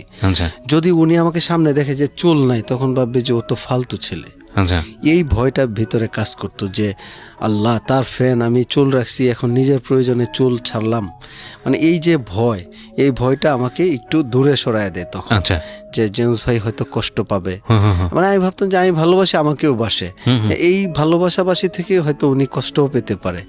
হ্যাঁ, কিন্তু যখন দেখলাম যে না, এই চুল কাটার পরে বা আমি প্রতিষ্ঠিত হওয়ার পরে জেমস ভাই আরো বেশি ভালোবাসে, তার মানে যে উনি তো আমার ভালো চায়। আমি যদি সেই পরিবেশে থাকতাম তাহলে হয়তো আমি খারাপ থাকতাম, উনি হয়তো মানে হয়তো এখন ওনার ভক্ত হিসাবে যে একটা অবস্থানে আছি, এখন ওনার ভালো লাগে যে আমার ভক্ত ভালো আছে। খারাপ থাকলে তো খারাপ লাগবে যে আল্লাহ কেমন আছে আমার ভক্ত, তাই না? তো এই জায়গাটা থেকে বুঝি যে এখন হয়তো ওনার ভালো লাগে। রাইট না, কিন্তু এখনকার গল্পটা হয়তো একটু মিক্সিং টাইপের গল্প হবে। একটা গল্প আমি এরকম শুনেছি, বোধহয় বিলবোর্ড টানানো বা কিছু একটা, এটার গল্পটা একটু শুনি তো। এটার গল্পটা হচ্ছে 2015 সনে আপনার এই 51তম বার্থডে ছিল। 51তম বার্থডে ছিল, তখন আমি মানে এই যে দীর্ঘদিন জেমস ভাই এত বয়স হয়ে গেছে, 51, 52, 53, 54 বছর। না আসলে এটা এইভাবে সরি মিডিয়া আমার বলা ঠিক না। উনি তো চিরতরুণ। হ্যাঁ, সো ইয়াং, মাশাআল্লাহ। উনি তো চিরতরুণ, ওনাকে দেখে কিন্তু বোঝা যায় না, একদম বোঝা যায় না, একদম মানে যুবক এখনো। এক্স্যাক্টলি, হ্যাঁ, ওনার ভয়েস সেই আগের মতো, কিন্তু এখনো আগের মতো, পুরাই কড়া যেটাকে বলে, খোলা মাঠের দরাজ গায়ক, এখনো সেই টকবগে। হ্যাঁ, তো 54 আসলে কোনো এজও না সেই অর্থে বলা যায়। ওকে, ইউ আর ইয়াং জেমস ভাই, আমাদের ইয়াং তরুণ বলা যেতে পারে। হ্যাঁ, ওই সময় ভাবলাম যে এই যে 2007 থেকে আপনার 14-15 পর্যন্ত যে একটা গ্যাপ হয়ে গেছে, আমি ওনার কাছে যাই না, ভয় পাই। আমি ভাবতাম যে জেমস ভাই হয়তো আমাকে ভুলে গেছে, যে প্রিন্স নামে একজন ভক্ত ছিল কিশোরগঞ্জের, সেই পাগল। তো আমি প্রায় 14 থেকে 15 পর্যন্ত আমি শুধু আপনার মানে ভাবছি, প্ল্যান করছেন যে কি করব যেন জেমস যেন চমক পায় যে প্রিন্স এখনো জীবিত। আমি এইরকম একটা টার্গেট নেটে সার্চ দিতাম যে এই আপনার ইন্টারন্যাশনালি সেলিব্রিটি যারা আছেন তাদের ফ্যানরা তাদের সেলিব্রিটির জন্য, তাদের প্রিয় মানুষের জন্য মানে কি লেটেস্ট মানে করছে, কি চমকপ্রদ করছে সারপ্রাইজ দেওয়ার মতো। আমি আপনার অনেক কিছুই পেয়েছি, কিন্তু মানে আমি ভাবলাম যে আমি জেমস ভাইকে শুভেচ্ছা জানাবো, বৃহৎ শুভেচ্ছা, যেটা মানে ওই কেউ কখনো পায় নাই। পায় আমাদের প্রাইম মিনিস্টার পান বা আদার্স পলিটিক্যাল লিডাররা পান, তাদের চাওয়া পাওয়ার ইন্টারেস্ট থাকে যে আমি শুভেচ্ছা জানাইলাম, আমাকে মানে এই দলের সভাপতি করবে বা সেক্রেটারি করবে, এই টাইপের। বাট আমার তো মানে ওই চাওয়া পাওয়া নাই। আমার হচ্ছে কি যে জেমস ভাই হচ্ছে বাংলাদেশের, আমি আগেও একবার বলেছি, উনি বাংলাদেশের মা, মিউজিকের, বাংলা মিউজিকের মা, বাংলা মিউজিকের বাবা, এবং উনি বাংলা মিউজিকের বাংলাদেশ। আপনি আমার কথাটা হয়তো একটু ভাবলে বুঝবেন আমি কেন বলেছি। মা গান বাবা গান বাংলাদেশ গান, উনি তো সুপার ডুপার। ওই অর্থেই উনি বাংলা ব্যান্ড মিউজিকের মা বাবা এবং বাংলাদেশ উনি। তো উনার তো পাওয়া উচিত একটা সম্মান আমাদের ফ্যানদের পক্ষ থেকে, তাই না? আমাদেরকে তো অনেক দিয়েছেন, মানে যেভাবে আমাদেরকে মানে প্রেমে উৎসাহিত করেছেন, ওই রকম আমাদেরকে মানে সব, ওনার তো অনেক গান সব দিকে উৎসাহিত করেছেন। তো আমি ভাবলাম যে ওনাকে একটা শুভেচ্ছা জানাবো বৃহৎ, যেন 2 তারিখ ঢাকার মানুষ বুঝতে পারে যে জেমসের ফ্যানরা তাকে শুভেচ্ছা জানাইছে এবং আজকেই তার বার্থডে। আমি 2-3 মাস আগেই 51টা বিলবোর্ড বুকিং দিয়েছি। এটা কিছু 51টা বিলবোর্ড ঢাকা শহরে ছিলাম। আচ্ছা, ঢাকায় এবং কিছু ছিল ঢাকার বাইরে, চিটাগাংয়ে ছিল, তারপর আপনার ওই যে রংপুরে ছিল, ময়মনসিংহে ছিল, এরকম 8টা শহর প্লাস হচ্ছে ঢাকা, 8টা শহরে 8টা, আর ঢাকায় হচ্ছে আপনার বাকি আপনার 43। 51টা বিলবোর্ড আমার বুকিং ছিল। এরপর যখন ওনার বার্থডেটা কাছাকাছি চলে আসছে, তখন দেখি যে ওই যে আনিসুল হক সাহেব আপনার সব বিলবোর্ড মানে কেটে দিচ্ছে। সব ভালো হয়েছে, ভালো উদ্যোগ। আমরা আকাশ দেখতে পারি এখন, আগে তো দেখতে পাইতাম না। এটা আমি ব্যক্তিগতভাবে আমি অনেক ভালো লাগছে। কিন্তু পরে দেখলাম যে আমি যে শুভেচ্ছা জানাবো আমারও গায়ে এসে পড়তেছে। তখন মানে 12টা পর্যন্ত ছিল, 12টায়। পরে ভাবলাম যে যেহেতু আমার 51টা মিল হচ্ছে না, তো ঢাকার বাইরের গুলো আপাতত মানে অফ রাখি, ঢাকাতে 12টা আমি করি, ভালো করিয়া করি। তারপর ঢাকাতে 12টা বিলবোর্ডে ওনাকে আমি শুভেচ্ছা জানাই। আচ্ছা, এই ডিজাইন হিসেবে কি লেখা ছিল? সব আমার হাতের ডিজাইন করা ছিল। আচ্ছা, লেখা ছিল যে 2 অক্টোবর শুভ জন্মদিন গুরু জেমস, বেঁচে থাকুন অন্তত 1 কোটি বছর। ওকে, নিচে ছোট্ট করে প্রিন্স মোহাম্মদ, কিশোরগঞ্জ। আচ্ছা, এতটুকুই, আর ওনার ছবি ছিল আর কি। ওকে, তো এই বিলবোর্ড টানানোর পরে কি গেল ঘটনা? কি এই বিলবোর্ড আপনার যখন 1 তারিখ সকালবেলায় প্রথম, আমি একটু বিষয় যোগ করি, 1 তারিখ জেমস ভাই আপনার চলে যাবে ফ্রান্সে, ওনার 2 তারিখ বার্থডের দিনে একটা শো আছে ফ্রান্সে। তো আমি ভাবলাম যে যেহেতু উনি চলে যাবে, তো 1 তারিখ আমি 2টা টানায় দিই ওনার আশেপাশে, যেন উনি অন্তত ওনার চোখে যদি পড়ে। তো এয়ারপোর্টের সামনে দিয়েছি একটা, আর হচ্ছে উনি তখন থাকতেন হচ্ছে বাড়িধারা DUHS, উনি তো এয়ারপোর্ট যাবেন, বের হবেন আপনার ওই যে শেওড়া বাস স্ট্যান্ড দিয়ে, ওইখানে দিয়েছি আমি এই পাশ ওই পাশ 2টা আপনার 2 পাশে একটা বিলবোর্ড দিয়েছি। 1 তারিখ সকালবেলায় টানায় দিয়েছি। এরপর আপনার যেটা হইল, ঘন্টা খানিক পরেই প্রথম আলো থেকে ফোন আসছে আমার এখানে, যে আপনি প্রিন্স মোহাম্মদ। তারপর ওনাকে আমি 10 মিনিট ইন্টারভিউ দিলাম। তারপর আপনার আরো আধা ঘন্টা পরেই অনলাইনে চলে আসছে। একদম মানে হিউজ। দেন আপনার সব মিডিয়া থেকে ফোন আসতেছে সারা দিন। 1 তারিখে আমি পাগল প্রায়, আপনার সব পত্রিকা। আপনি যার জন্য করলেন তার কি অবস্থা? উনি তো জানতে পারছেন, উনি অনেক খুশি, উনি দেখেও গেছেন। এই যে গুলশান 2-এ লাগিয়েছিলাম, গুলশান 1-এ লাগিয়েছিলাম, শাহবাগ, নীলক্ষেত, ঢাকা। এই কস্টিং কিরকম ছিল? এটা 2.5 লাখ টাকার কিছু উপরে ছিল। 2.5 লাখ টাকার কিছু উপরে ছিল একদিনের জন্য ভাড়া ছিল। আচ্ছা। আর এটা ছিল 3 দিনের জন্য ভাড়া এগুলা, কারণ তখন বিলবোর্ড কেটে দিচ্ছে, প্রাইম লোকেশন, রেন্ট বেশি। আর কিন্তু আপনার তো টার্গেট ছিল 51টা, ওটার জন্য আপনার বাজেট কত ছিল? আমার বাজেট ছিল 20 লাখের মতো।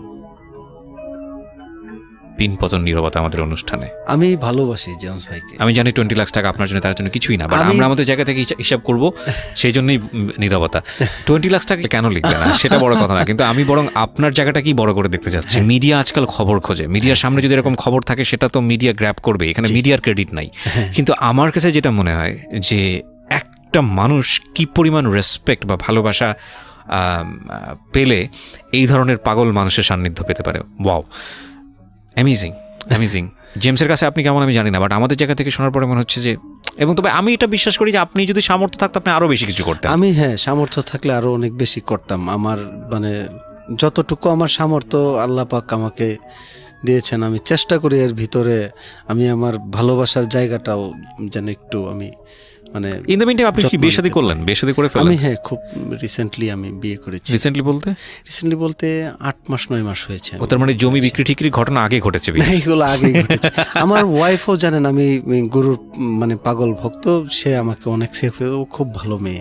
ও আমাকে খুবই মানে অন্তত মানে গুরুর বিষয়টা সে আমাকে অনেক স্যাক্রিফাইস করেন এবং সে আমাকে মানে উৎসাহিত করে অনেক। সে ভালো।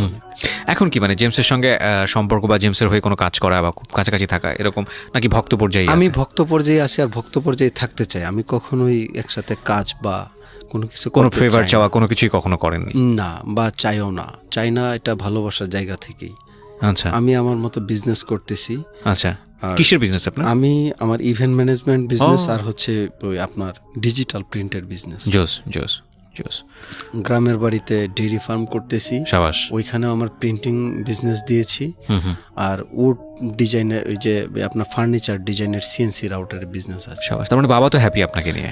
একদম কমপ্লিটলি হ্যাপি, প্রাউড ফিল করেন। আমি নিজের পায়ে দাঁড়িয়েছি ঢাকায়। তাই তো। এবং আপনার লেখাপড়ার যে অবস্থা ছিল গতি প্রকৃতিহীন, সেখান থেকে এসে ঢাকায় নিজের পায়ে দাঁড়ানো, একটা আর্থিক সচ্ছলতা নিয়ে আসা, এবং এখন তো নাম ধামেরও অভাব নেই। আপনাকে তো মোটামুটি সেই অর্থে আপনি ওগুলো কখনো টার্গেট করে করেন না? আমি কখনোই না। আমি চাই না যে মানে আমি তো জেমস ভাইয়ের ফ্যান হয়ে থাকতে চাই সারা জীবন, যে ওনার জন্য আমাকে কেউ চিনুক বা আমি মানে এই ফেমাস হই, এটা আমার কখনোই কাম্য নয়। আমি শুধু একটা মেসেজ দিতে চাই যে মানে মানুষকে ভালোবাসে, বা একজন সুপারস্টারকে তার ফ্যান ভালোবাসে। যে একজন সুপারস্টার মানে জেমস ভাই তো অনেক আপনার স্ট্রাগল করে আজকের পর্যায়ে আসছে। তার তো এতটুকু মানে প্রাপ্য যে তার ফ্যান তো তার প্রাপ্য, তাই না? তো সেই দৃষ্টিকোণ থেকে আর কি আমি দেখি। আর আমি গুরুর আরও তো অনেক ভক্ত আছেন, তাদেরকে আমি এই মেসেজটাই দিতে চাই, ভালোবাসো আর দোয়া করো উনি যেন বেঁচে থাকেন আর উনি যেন ভালো থাকেন, এতটুকুই। আর তো কোনো কিছু আমাদের প্রয়োজন নাই। এক্স্যাক্টলি। আজকের অনুষ্ঠানটা খুব অল্প সময়েই শেষ হয়ে গেল বলবো না আমি, কারণ এরপরে আমাদের আরেকজন গেস্টকে আমরা ওয়েলকাম করব। আমাদের ঘন্টাখানেক সময় আমরা কাটিয়েছি আজকে এমন একজনের সঙ্গে যে যাকে নিয়ে আমাদের কিউরিওসিটির শেষ নাই, কারণ আপনাকে নিয়ে তো অনেক পত্রপত্রিকায় লেখা হয়েছে। অনেক পত্রপত্রিকায় লেখা হয়েছে। ওকে। এবং ওকে নিয়ে অনেকেই হয়তো বা জানেন, কিন্তু এরকম ওর যে কথাগুলো এত ইন ডিটেলে হয়তো বা আপনারা জানতেন না। এবং এই ভালোবাসাটা জেমসের পাওয়ার অনেকে হয়তো বা এভাবে রাস্তাঘাটে নেমে করতে পারবেন না, কিন্তু জেমসকে অনেকেই এরকমভাবে ভালোবাসেন বাংলাদেশে, এটা আমরা সবাই জানি। এবং আমরাও প্রিন্সের সাথে মানে গলায় মিলিয়ে বলতে চাই যে জেমস আমাদের শতায়ু হন, জেমস আরও অনেক ভালো মিউজিক আমাদেরকে উপহার দিক। এবং জেমসরা তো আসলে ক্ষণজন্মার, তাই না? বাংলাদেশে তো আরেকটা জেমস কবে নাগাদ হবে আমরা জানি না। তো জেমসের প্রতি রেসপেক্ট আমাদের আজকের এই অনুষ্ঠান থেকে, ঢাকা এফএমের জায়গাটা থেকে, এবং জেমসকে যারা এতটা ভালোবাসেন এবং এরকম সেলিব্রিটিদের প্রতি যাদের এতটা ভালোবাসা এবং দরদ, তাদের সবার প্রতি রেসপেক্ট জানিয়ে আমরা এই পর্বটা, মানে পর্ব ঠিক বলবো না, আমাদের 1 ঘন্টা যেহেতু এখানে শেষ হলো, 1 ঘন্টায় আমরা আরেকজন গেস্টকে ওয়েলকাম করবো। সো রাত 11টার পার্টি আমরা এখানেই শেষ করছি। আর বিরতিতে যাবার সময় আমরা আপনাদের সবাইকে রিকোয়েস্ট করছি আমাদের একটা ভিডিও ফুটেজ কে এই প্রিন্স তাকে